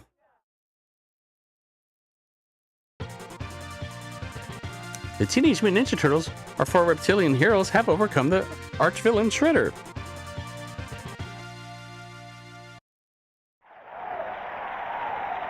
What's with that grin split? Who the hell is that? Is Zarstrom in the back? I forgot about that kid jumping up there. Oh, that was the big grand ending, guys, for beating it on hard mode. Raph's about to fall off and plummet to his death. Mikey looks like he's fucking ripping one right now.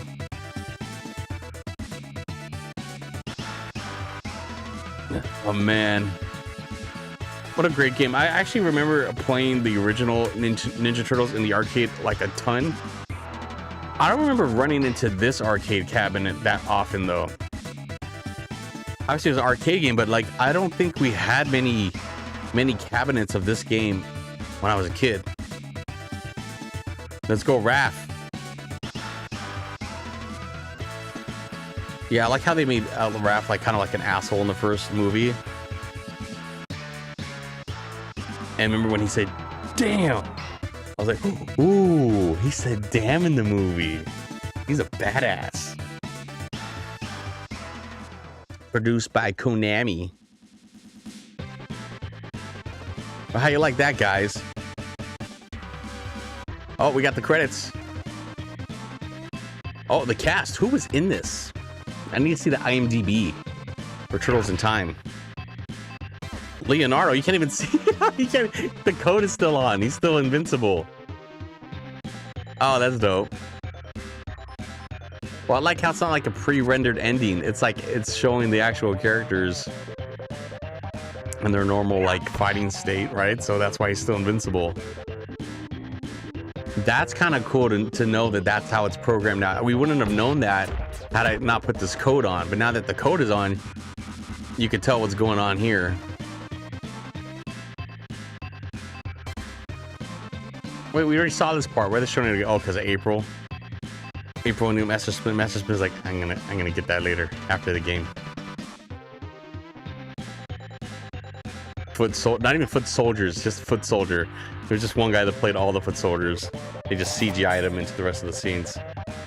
Roadkill Rodney, that's his name. And then this, where's the next little robot guy? Oh, the pizza monsters. Introducing Pizza Monster. And Jaleel White as Mauser. Really, it was Mauser? That was the name? I thought I was expecting something else. Is it these guys the name I'm thinking of? Robot Walker? No, I wouldn't even have guessed that one. Trash can tentacle bots are awful. That sounds about right. I used to draw the Ninja Turtles so much as a kid. Draw the turtles, I would draw the enemies. Bebop, Rocksteady, I was big on drawing those guys. I don't think I ever drew Baxter Stockman though. I drew the Technodrome. Pretty big piece on that one. Man, I wish I had all of those drawings. I never kept them. I mean, a while back I found some sketches that I had. I had Beavis and Butthead sketches. I had Cyrax from Mortal Kombat 3. I think I had maybe a Ryu from Street Fighter 2. But what I used to do is I was pretty decent at drawing back in the day when I was a kid. And Nintendo Power would have those envelope art. So you would write into Nintendo Power like whatever questions, comments you had, but then on your envelope you could draw like pictures and stuff as long as you had room for the address to show and stuff. I drew a ton of stuff and I sent it in, and yeah, I don't think they ever published any of my stuff. There was other kids that got their stuff published, or even adults for that matter, because some of the pieces looked really professional. I was like, oh yeah, a kid didn't do that one. That one looks like way too advanced. But I'm like, dude, I never even took a picture of them before I mailed them out. Like, and they're not gonna send them back to you, so they just kept them, or fucking shredded them with Super Shredder over here. So yeah, man, there's like all kinds of artwork that I wish I still had, because I'm not in that frame of mind anymore to like sit down and draw things like that. I think the last thing I drew was like a picture of The Rock, like an animated picture of The Rock for my kid over here. That was probably like a few months back, but before then I haven't drew anything in years. You are now true ninjas. I make funny. Oh, thanks, Splinter. All we needed was your praise. We appreciate it. Now we can die happy. The Ninja Turtles thank me for playing. Look at how many points we got. 238. Two-player, you did nothing. Oh, our game time is 4:32. Ah, we did worse by 32 seconds. Well, our PB is 4 minutes, guys, to beat Turtles in Time 4. But that was on normal mode, so maybe that's the difference, right? Now we played it on hard mode, right? Don't watch the VOD. You don't need to watch the whole thing, but I guarantee you played the whole hard mode all the way through. And there we are. 4 minutes, 32 seconds. Top that. I don't think you're gonna.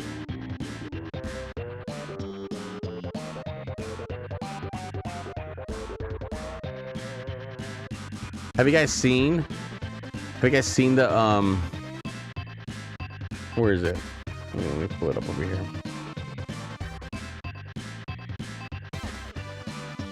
Where is it? Okay, have you seen this redemption that I added? Now, I'm just gonna show you for just demonstration purposes only. You guys don't have to waste your points on it because I'm gonna let you know I'm probably gonna be ending soon. But if you look at the redemptions, there's one for it says spin the random wheel of some shit, right? So if you click on it and you redeem it, you'll see it shows up like right there in chat. So if I see you guys redeem that, what I'll do, oh shit, I gotta, well, good thing I did it right now because when I realized I didn't have my thing logged in here. Let me just do that real quick.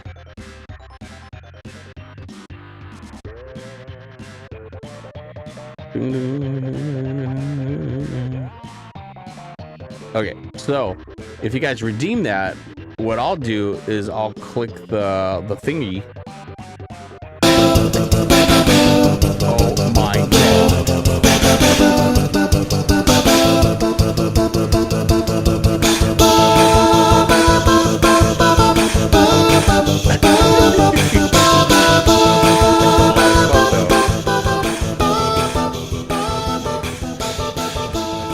Thanks for setting that out so that way I could adjust the volume. It's also ear piercing.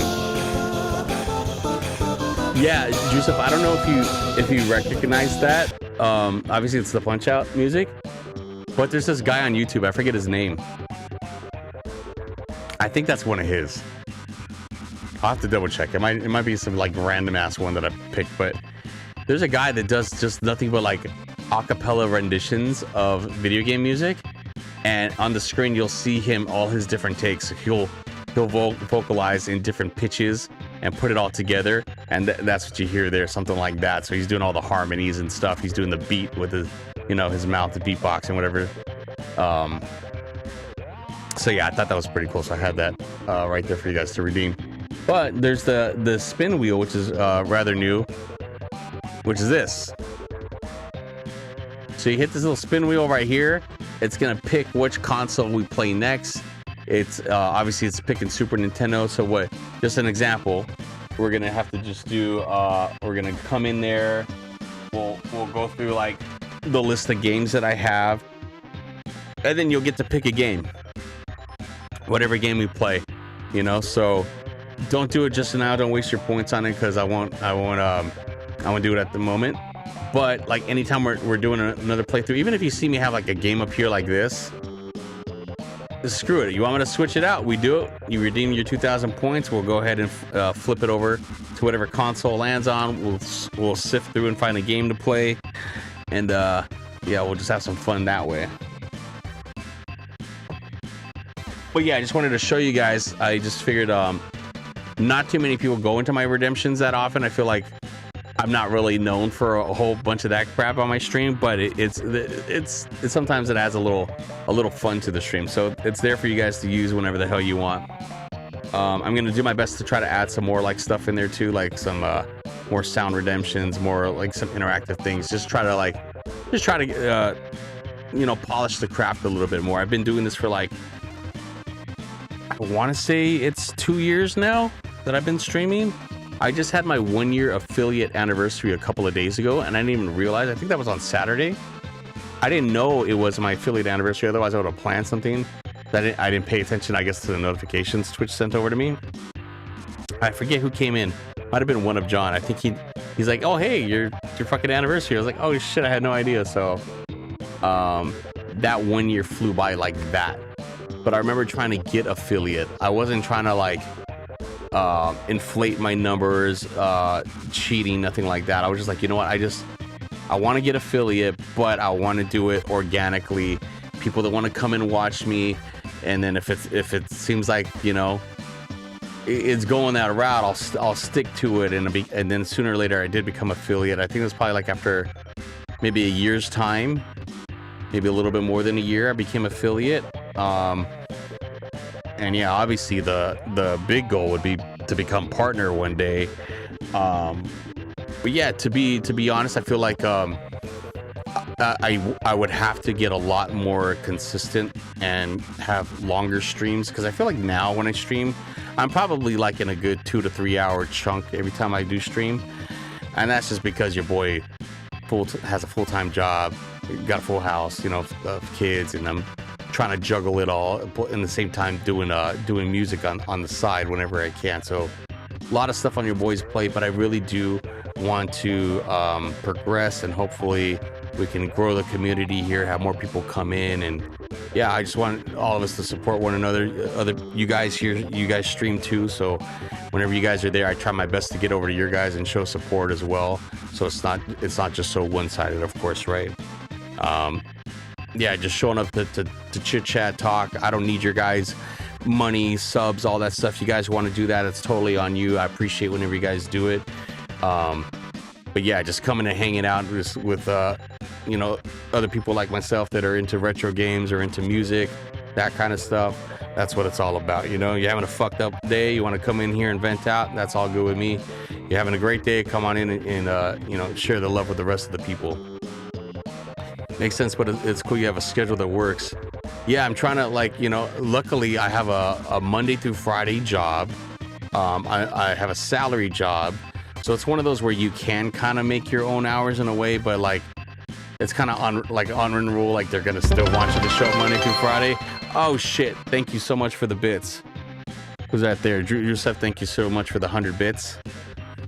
Again, never asking for you guys to drop any money on me, but if you feel it's worth it, you know, I appreciate it.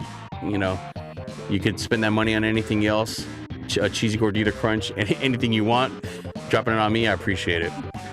But yeah, luckily I don't have to work weekends, right? But some of that time during the weekend, there's shit that needs to get done. So I'm not always here 24. I can't do like a 24-hour stream or anything like that at this point in my life. But shit, maybe one day kids are grown, they're out, I got nothing to do. Maybe your boy will be doing 24-hour streams. We'll see. What time is it now anyways? Just talking about adulting. So yeah, I'm out here on the West Coast. It's about 11:16 my time, and wherever you guys are at, if it's like 1 in the morning or whatever the hell, 2 in the morning, something where you're at, 10 in the morning, I don't know who's watching from what countries. Sometimes I feel like I'm getting people from other countries. Hopefully you guys are aligned with my streaming times. I like to go live, like Pacific time, anywhere from like 6 p.m. to, you know, 9 p.m. is like kind of like the prime spot for me there. But on the weekends, if I can, I'll try to do like more of like maybe an early afternoon stream if I can. I have Mike Matei's sleep schedule like 2:04 here. Yeah, 2:15. Yeah, sometimes Mike is on some weird fucking hours, but like, you see me with my earbud here. Your boy's got a problem though, because sometimes I can't sleep unless I'm in somebody's stream, and usually it's like Grayskull, because he goes live pretty late for me, and he's got that nice chill. He's got that real soothing, happy voice, and it's easy to go to sleep to that. So I have my earbuds in, and then I'll slowly doze off halfway through. Yeah, he's awesome. And I'll slowly wake up and I'm like, oh shit, I'm still kind of listening to him, and then I'll turn it off, and then I can knock out shortly after that.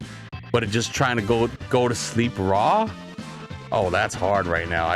It's hard to just be like, okay, knock out. Like, I used to be able to do that, and wife used to be like, how the hell do you just do that? You just go to sleep immediately, and she like takes her a while. But yeah, nowadays I don't think I can do it like I used to. I just used to knock out like on schedule whenever the hell I want. Okay, out. I don't know.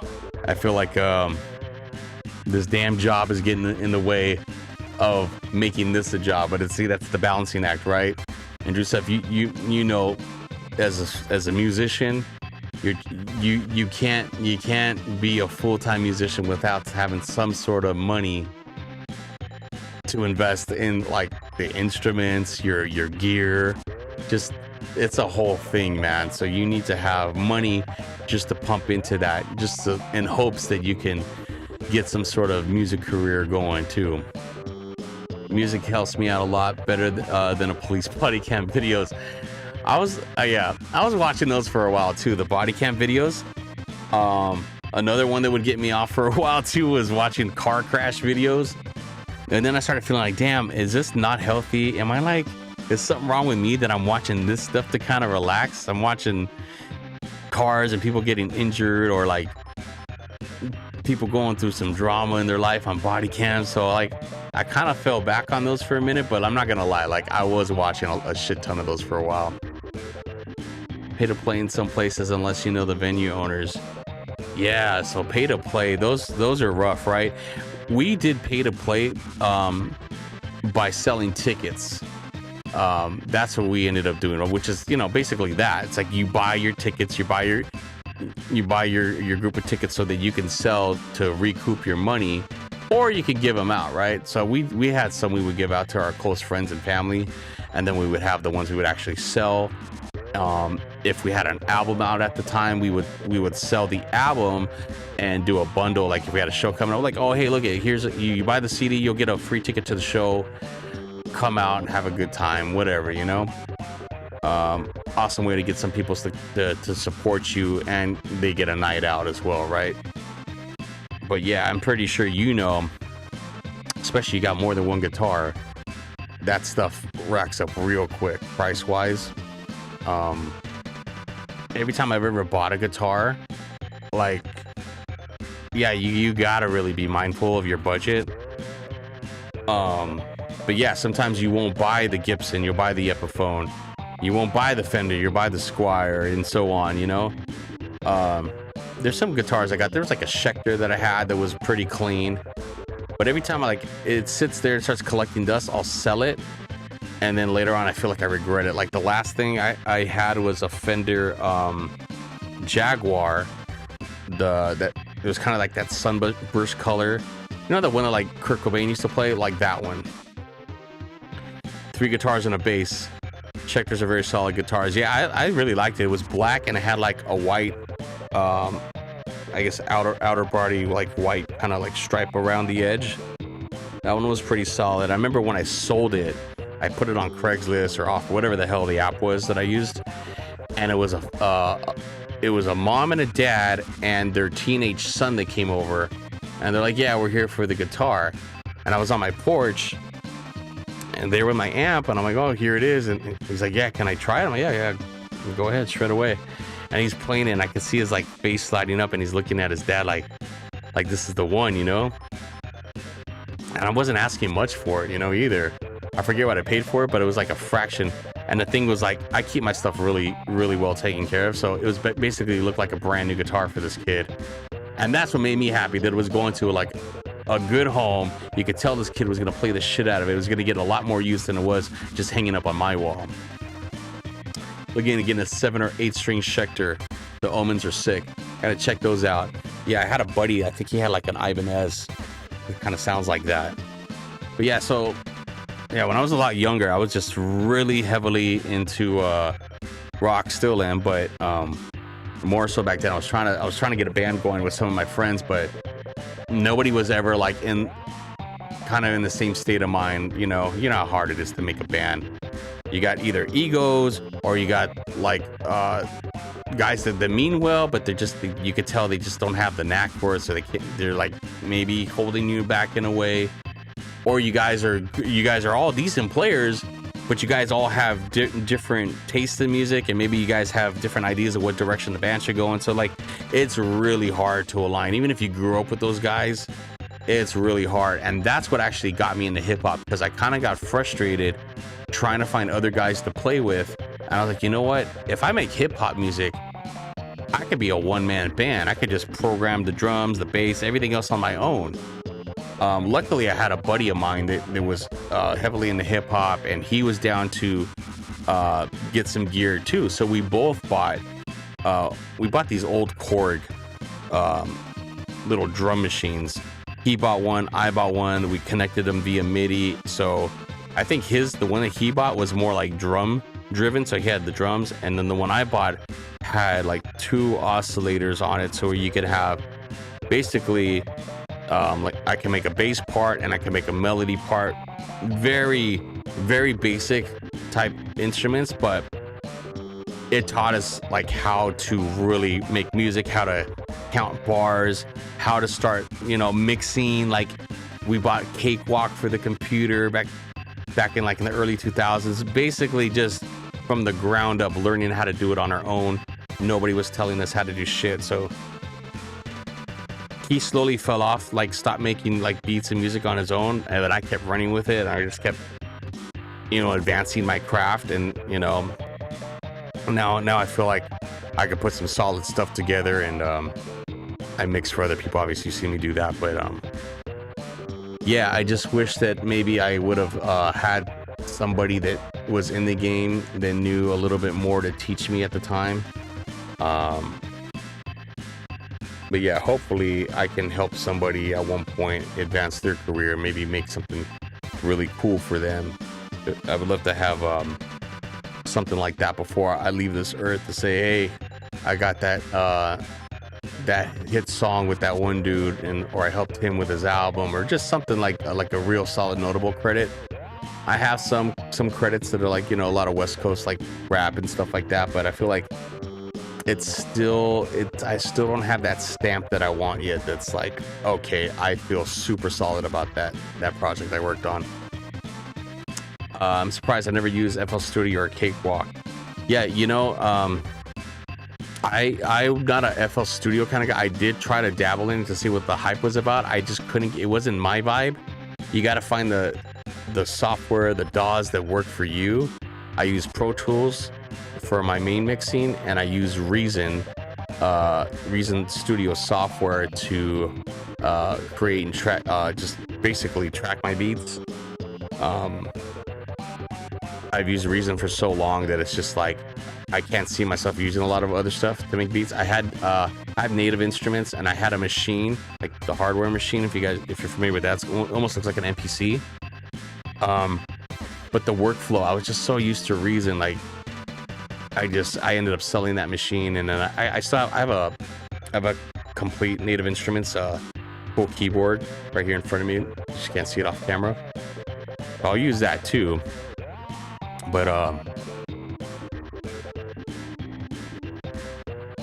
yeah, it's funny you say that. I was about to bring up Reaper to you. I wasn't sure if you were aware of that, but Reaper is awesome.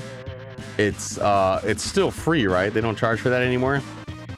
The customization is great, especially for programming MIDI triggers. Yeah, and the file size is so small. Like, I can't believe when I saw the file size when I tried it out myself, I was like, oh my god, how is this whole DAW running off of this? This is ridiculous. But yeah, man, that's solid. You know what else you should try too? I have it's a UA, Universal Audio. Oh, it's called Luna. Yeah, I have this. Are you familiar with the solid state logic controllers that they have out now? So I got one here in front of me too. It's basically like fader control knobs. It works great for DAWs. It works for Pro Tools, but it also works for that Luna, and that's free. So go check. I think if you have any kind of Universal Audio like hardware interface, I think it's free for everybody. Don't hold me to it, but you might need to own some sort of Universal Audio product, I think, to get it. But go check it out. Oh, you have SSL plugins. Okay, cool. So yeah, you know what I'm talking about here. But yeah, this thing's awesome. I've been using this a lot more too. I like the tactile feel of the fader. It's a motorized fader. So basically, it's the UF1.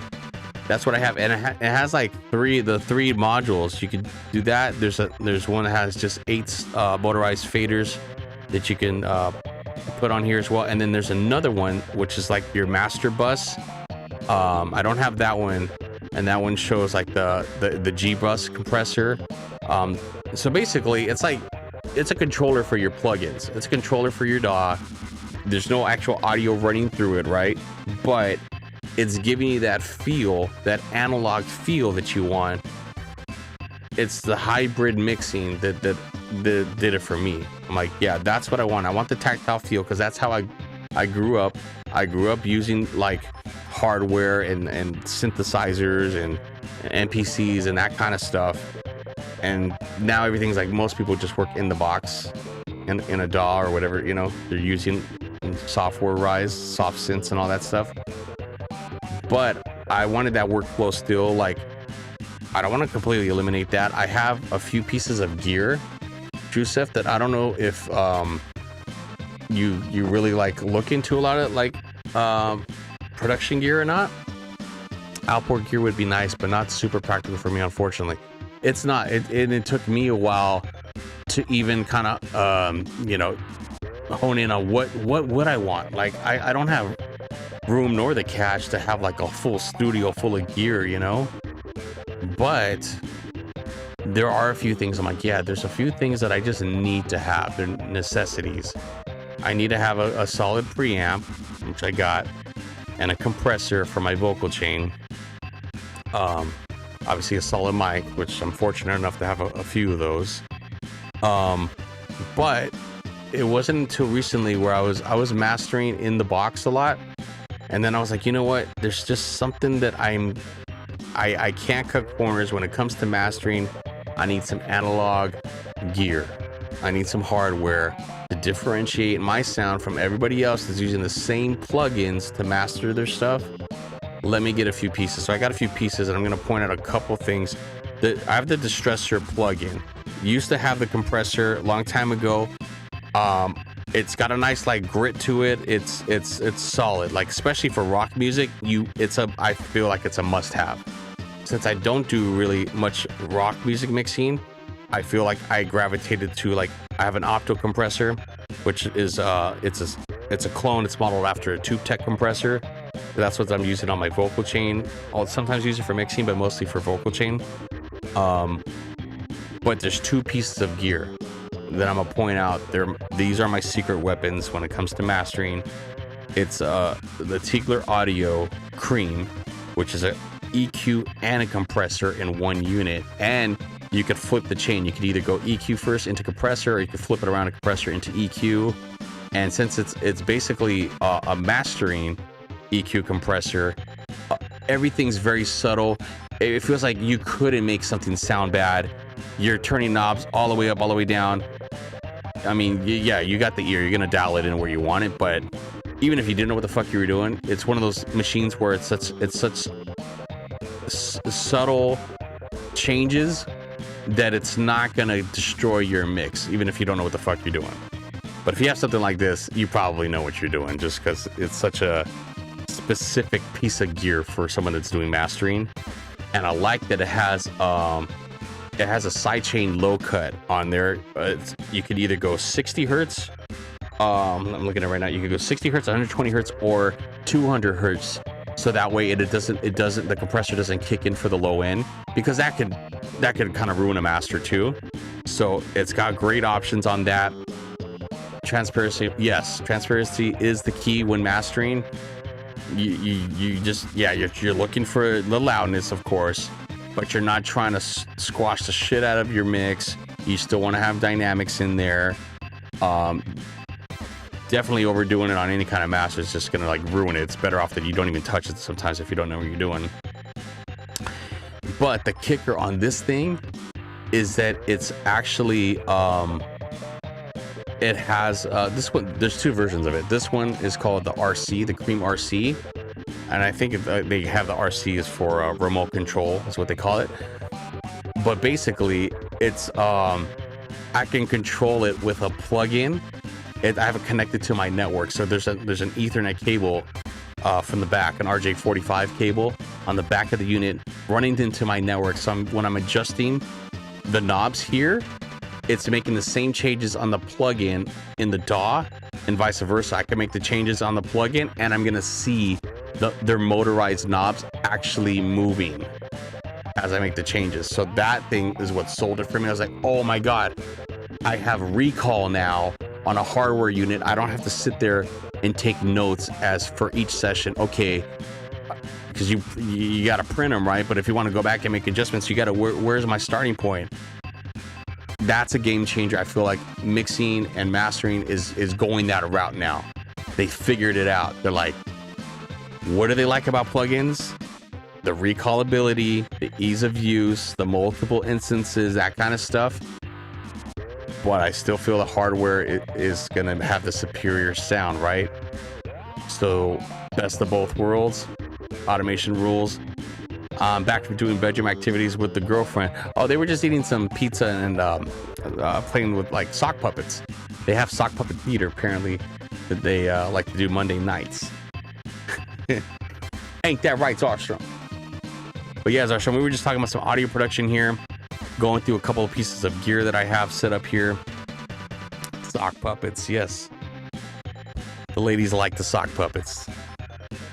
And the other device that I got, and it's a pretty new device, and it also has the same thing. It has the automation, the recallability. It's got a plug-in version, but it's also controlling the hardware. So that's what sold me on that piece for my mastering as well. This is the Crane-born Audio, the Carnaby. I think it's like Carnaby HE something. I forget the exact alphanumeric stuff for it, but that thing is a beast. The best audio devices are the ones you can play live. Yeah, of course. We were talking about all like the analog. I have a hybrid mixing setup, so I have like DAW controllers. I have MIDI keyboards, but then I also have actual like analog hardware, or preamps, compressors, and EQs, things like that I can run my audio as inserts from my DAW through it, run it back into the DAW, print it, and give that more of a distinct sound, an analog sound that, you know, when people say, oh, I want this sound a little bit more warm or a little more analog, or like it got ran through a Neve or an SSL console. Yeah, I get more of that vibe out of it. I wanted to look into doing some summing mixers too, but I can't see really the need for it. It was just kind of like an idea. Maybe I should get it, but I feel like I'm just going to start taking up space for no reason. I probably don't need a summing mixer. But yeah, going back to that other device that I have that Crane-born Audio makes, that thing's a beast. It's basically it's harmonic saturation, and you can adjust it by low, mid, and high EQ on how you want the saturation done. And it's stereo separator. It can work on mids and sides. You could do it both channels simultaneously. You can separate left and right. It has a lot of flexibility. You can even sidechain into that thing. I love the thing. I don't think I'll ever want to get rid of that. There's no plugin that I feel is doing what that thing does. Closest thing you might get is maybe like that filter Saturn. Isotope is definitely not touching this thing. Can it get behind your ears too? Yeah, you could do that. I just probably wouldn't do it on the lows, really. Try to keep the lows as centered as possible. Unless you're running maybe just like on one instrument, not your whole master, you can get away with doing that. If I had a bad bar, I would be playing random cartoons 24/7. Do you follow anybody that plays cartoons on Twitch? I found a guy. What's his name? Something Pixel. I was telling Night Owl Benny on one of my last streams. I sent him the link. Saturday morning cartoons. That's his jam. He does them on Friday and Saturdays. Saturday morning cartoons, man. They don't make them like they used to. I don't even know. Now they're Skibbity Toilet. There's no Saturday morning cartoons. It's just Skibbity Toilet. Saturday Skibbity. Skibbity Saturdays. Sometimes I watch this if I can find them. Yeah, you're not really going to find them probably playing too much. Not even on like Cartoon Network anymore these days. Maybe they'll play like the old campy ones like Flintstones and stuff like that, but not really like those peak 80s ones, like your He-Mans or Voltrons or whatever the hell else was going on then. Even the Ninja Turtles cartoons, early 90s, I think, probably late 80s. God, what's his name? Something Pixel. I'll send it to you too if you're interested in that. But yeah, anyways, I'm trying to find time to. I need to record a video. I started setting up like the basic B-roll footage. Basically, I need to review some mics. This is one of them. I got a couple others hanging around here. But damn, it's just finding the time to do it. Like I could do the spoken word testing pretty easily, but most people that watch like my stuff or follow me for anything music related is probably most likely hip hop artists, either people like learning production work, or it's like rappers looking to buy a beat or something for me, or maybe trying to just learn some basic mixing techniques. But basically I want to do this video as almost like a buyer's guide for these few mics here, because I feel like they're all kind of in like the same maybe price range, or something where like someone might be in the market for one of these 3 mics and maybe they don't have the money to go out there and buy these particular 3 mics. So I wanted to do a shoot out of them. Yeah, man, it's been really rough finding the time, just because family stuff, work stuff. There's a lot of things that happen unexpectedly. Not to go into too much detail, but we did have like a death in the family over the last week or two, so we were handling that stuff. But that takes priority over any of this music or streaming stuff. So, but yeah, if I can find time to get that done, and hopefully you guys get to check it out, and get something out of it. If you guys are into audio stuff and mics, I know Zarstrom, you're looking for a mic too.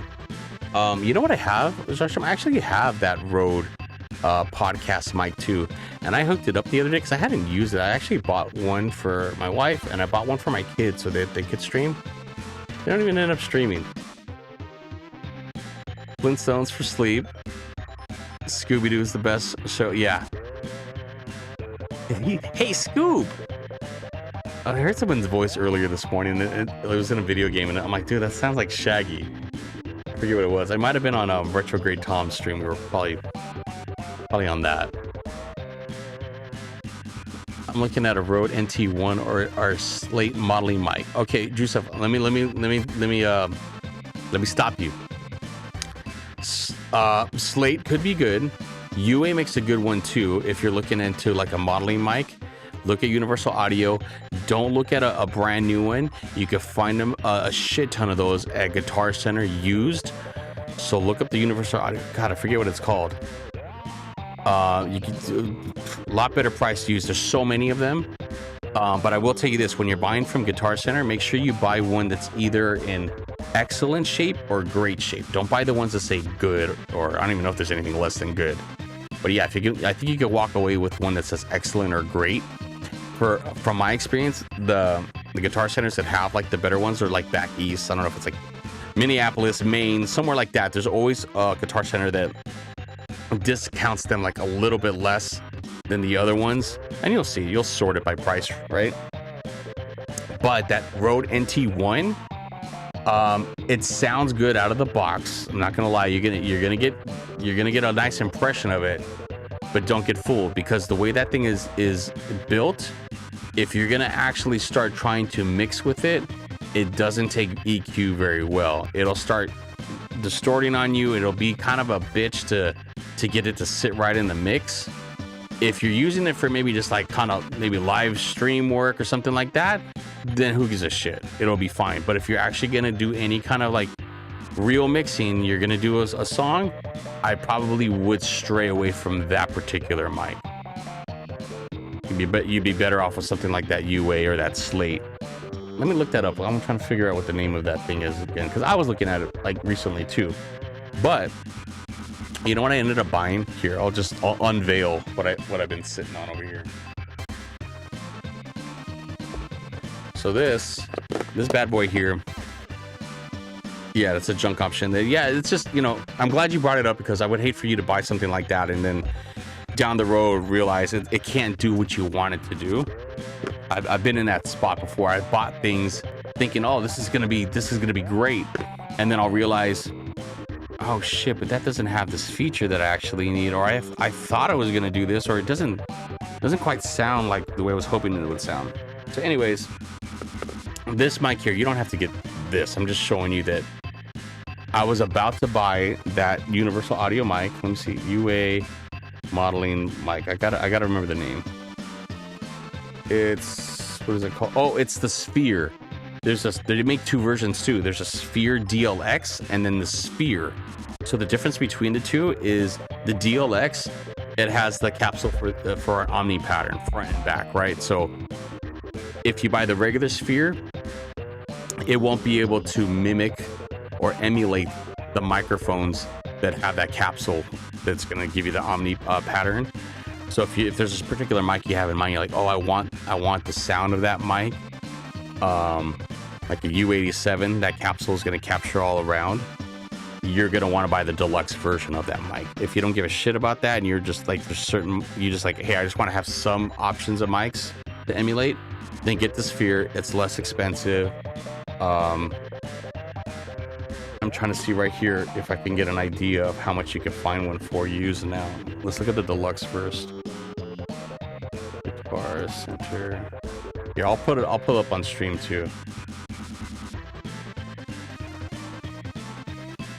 Okay.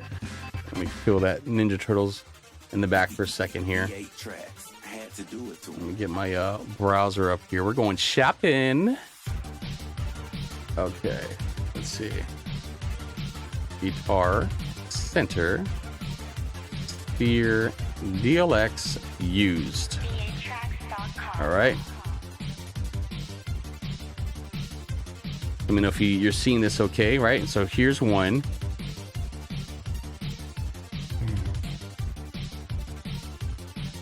Where is this at? Shreveport? I have no idea where the fuck Shreveport is. Not bad. Okay, so, well, that's a real janky ass fucking picture of it. All right, whoever took these pictures are kind of, they're weird. Anyways, yeah, but this is a used in excellent condition, right? I think new, this thing probably goes for like 1,500 plus tax. 1,500 new. Okay, yeah. So, and I think you could get it for cheaper than this. That's just the first one we looked up, right? Okay, so look, there's one here. This is the LX. That's the one under the deluxe. That's $629.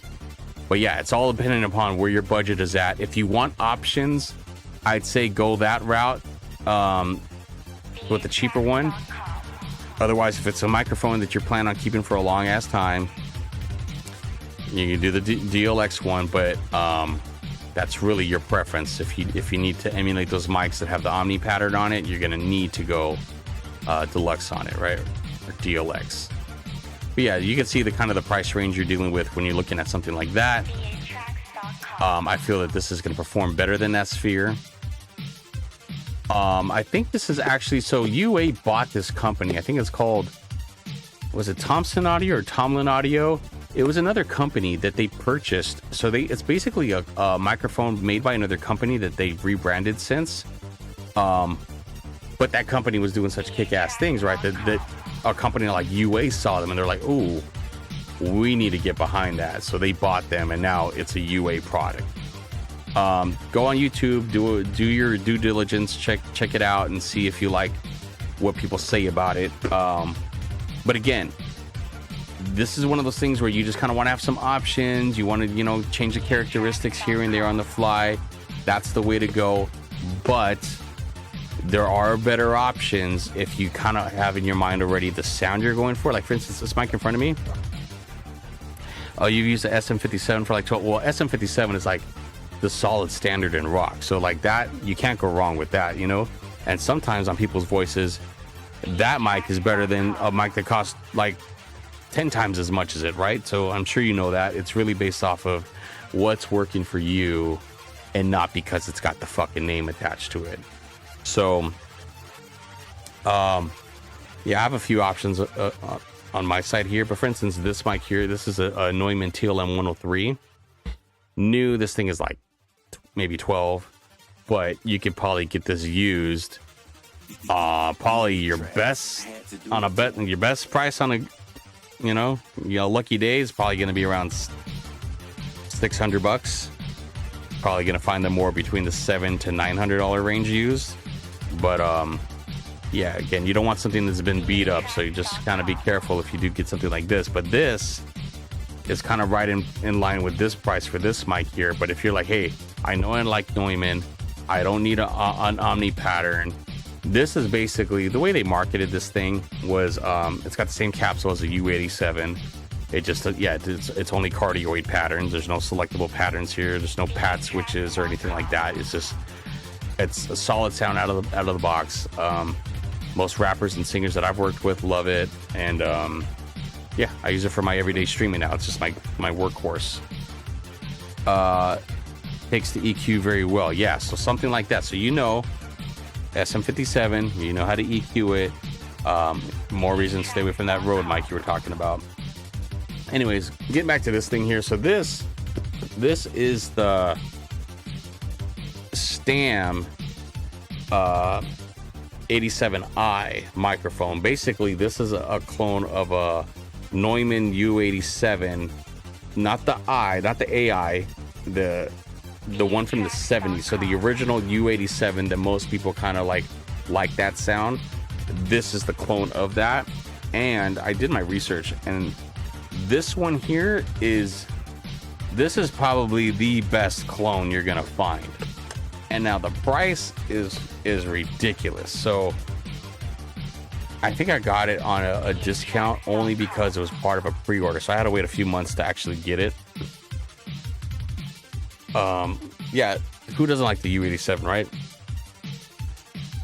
Yeah, DLX definitely the option then for you if you want to have a U87 as part of your arsenal. Yeah, invest a little extra money into that. Or if you know, like, damn, I just want that U87 sound, but you don't want to spend that U87 money like me. I can't justify spending $3 to $4 grand on something like that. I don't have the workload to justify that right now. But something like this, it's a fraction of the cost. So, and again, I'm gonna do a full like review video, so you'll probably get to see this in better detail than what I'm showing you here. So it comes with a shock mount. Shock mount, it does the job, but I don't think it's by any means a great shock mount. Maybe I'll get a different one for this mic down the line. But it does come in this like little faux leather pouch. We'll unzip that real quick. And pretty substantial. Kind of a little heavy beast. I can't even actually put it on this mic arm here because it's too heavy for it. It'll start to sag throughout the stream. So I have another more heavy duty mic arm that I'll use for this one. But yeah, you can kind of get a look at it there. As you can see, even the logo, the Stam logo, almost kind of looks like a Neumann logo from a distance. But this one has like switchable the polar patterns. So you have Omni, figure 8, you got your cardioid, and it's got a high pass or low cut filter, and it also has a 10 decibel pad on there as well. I tested it. I honestly have only used this like a really short amount of time, but I remember when I used it, it felt right. I was like, ooh, that is definitely a secret weapon right there. Yeah, Stam. Well, I'll pull it up here too, so you don't got to go hunting it down. It is solid. It's handmade in Chile, so that's why you got to wait for it. It's not something that's just sitting on a shelf that you can go buy. It's custom ordered. You put in your order in, and you might not get it for months down the line, but I will say, well worth the wait. This mic actually costs more than this mic, but I'm kind of treating this mic like it costs more than this one, if that makes sense. I guess I look at it that way because I know that if I ever wanted another one, just the scarcity of it, right, adds value to it. And that's probably part of the game too. They know that, right? You really want this, you gotta wait for it. Yeah, everything's handmade there. They make more stuff than just microphones. They make like other clone hardware units of like compressors and EQs and you name it. They probably make it. But yeah, this is a solid buy, and I'm gonna show you right now online where you can get it and how much it is. It is less than that UA Sphere. So that's what I was saying. If you know you like the U87, like you love that sound, do your favor, spend less money, buy this thing. Pull it up here, unless you've already looked it up, which I'm having a feeling you might have looked it up already. See, but here's Stam. It's the owner of the company. I don't think that's him, but Josh Stam. During the process of me buying it, he actually like emailed me a few times to check in and see how the order process was going and everything. So, gotta give him that. Like he had his hands on, on the whole buying process too. So yeah, the SA87, that's the one. You bookmark the site, awesome. Keep the handy. Look at, you got your boy Eddie Kramer over here pointing out like the devices he's probably purchased from them as well. So you'll see like a CL2A compressors and stuff like their clones. They have 500 series devices as well. You've seen all this here.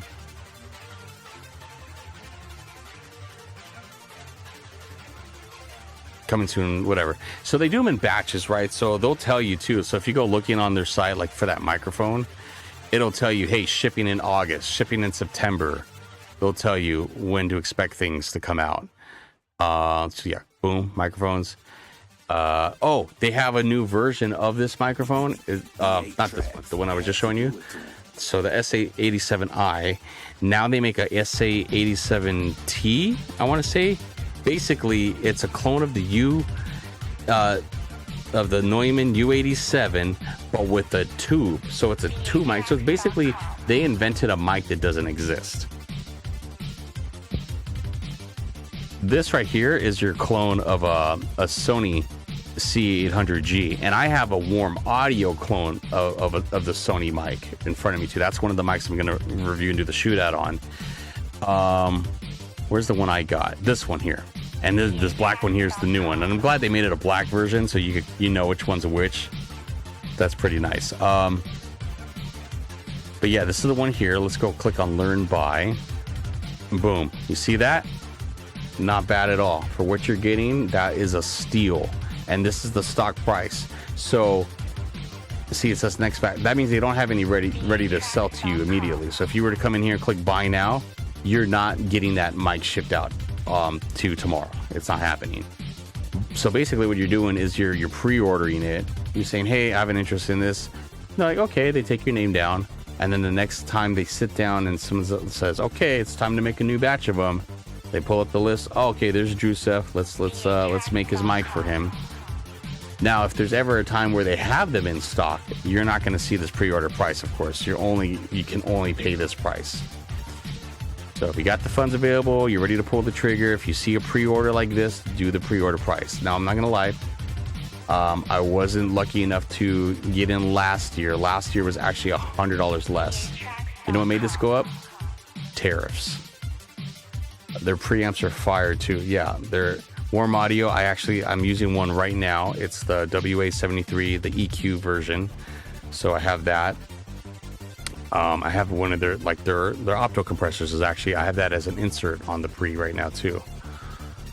Yeah, I would say if you, that's it. Okay, let me give you another little gem here to use, Joseph. Check this out. Don't tell anybody. It's a secret just between us, all right? I'm only telling you this because I like it. You know about this company? God, let me get through this stupid CAPTCHA crap. Is it gonna let me go or what?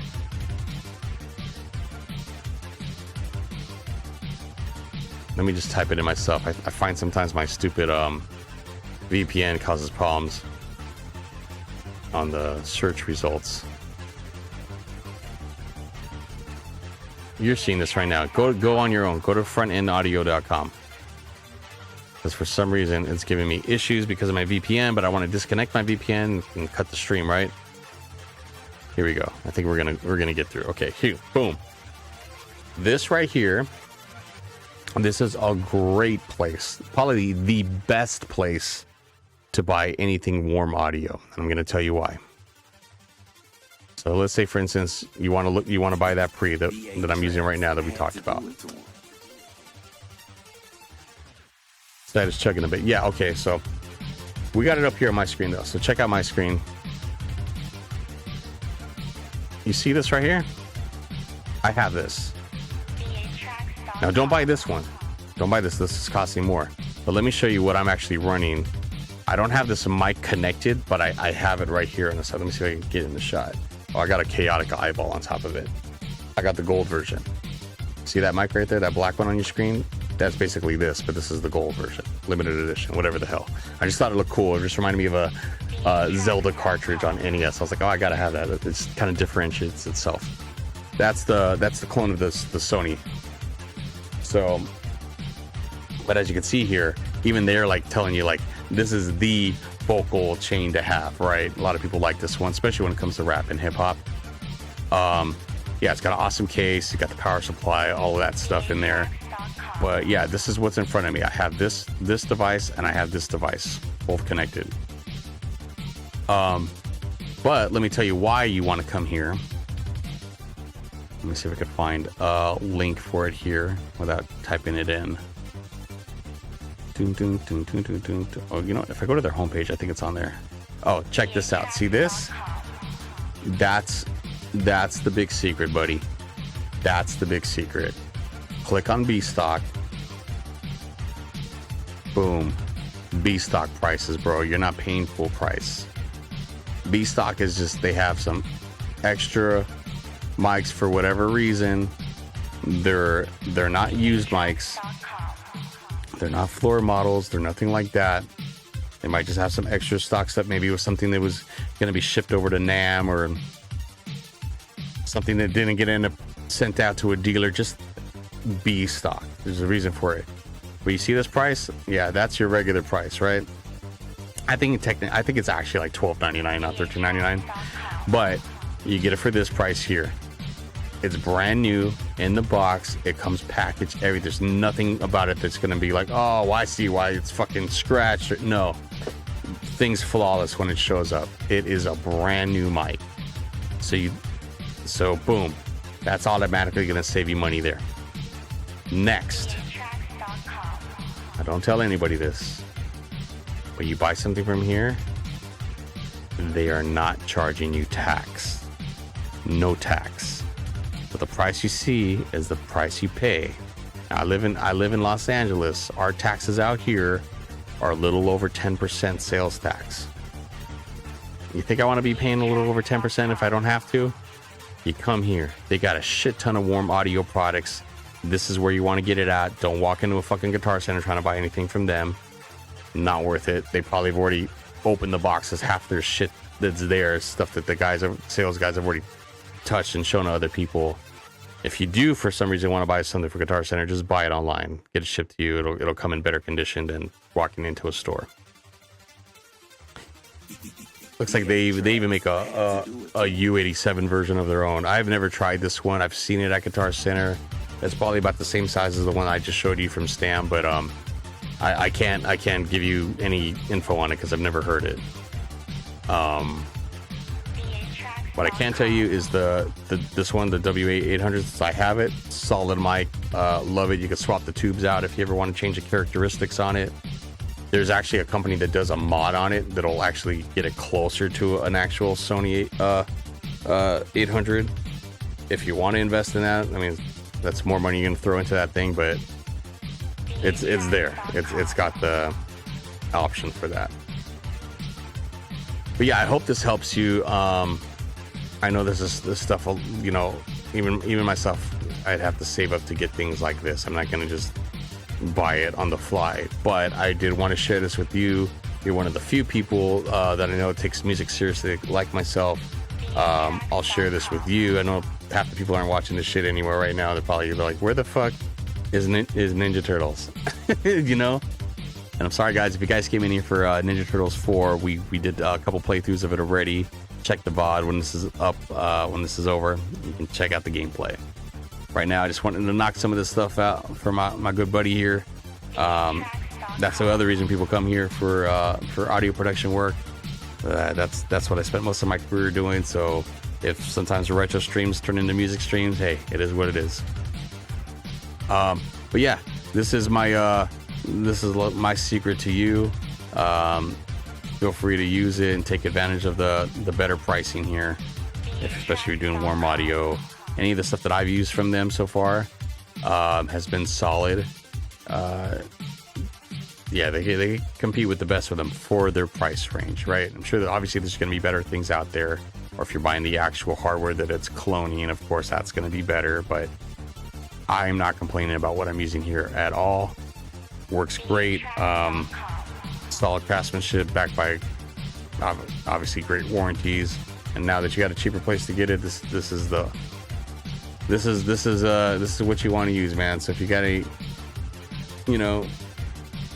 dreams of getting any of this stuff, this is the place to do it. So don't say I never told you. And then this right here too, great mic. All of these mics that I have here are great. There's a reason why I have all of them, because they're all used for different purposes. They're all used for different, different voices, different reasons, different use cases. But yeah, it depends on what's gonna work for you. If you're into rock, I can understand why you like what you like.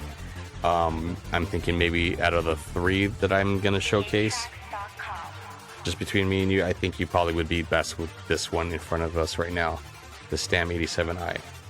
That'd be your best bang for the buck, and probably best suit your voice for what you're doing.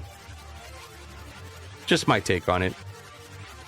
But anyways, I think I've gone on far too long. Your boy's probably gotta get some sleep, so I'm good to go for work tomorrow. Hopefully you're good to go.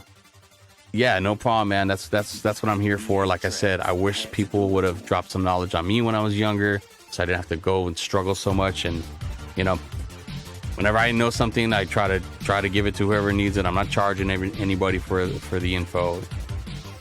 You do what you will with it. Just hoping I help. But yeah, I think that's it for today. We got a good stream in with Ninja Turtles 4 Super Nintendo. We will be back for some more of that stuff. Hopefully throughout the week, if not definitely the weekend. And then yeah, if I could get a music stream off every so often, hopefully you guys will come back in for that. Yeah, that's pretty much it. Hopefully you guys take it easy, get some sleep until the next time I see you guys again.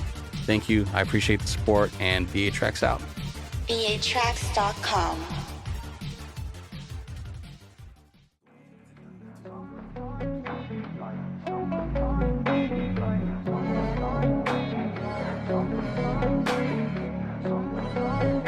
VATracks.com.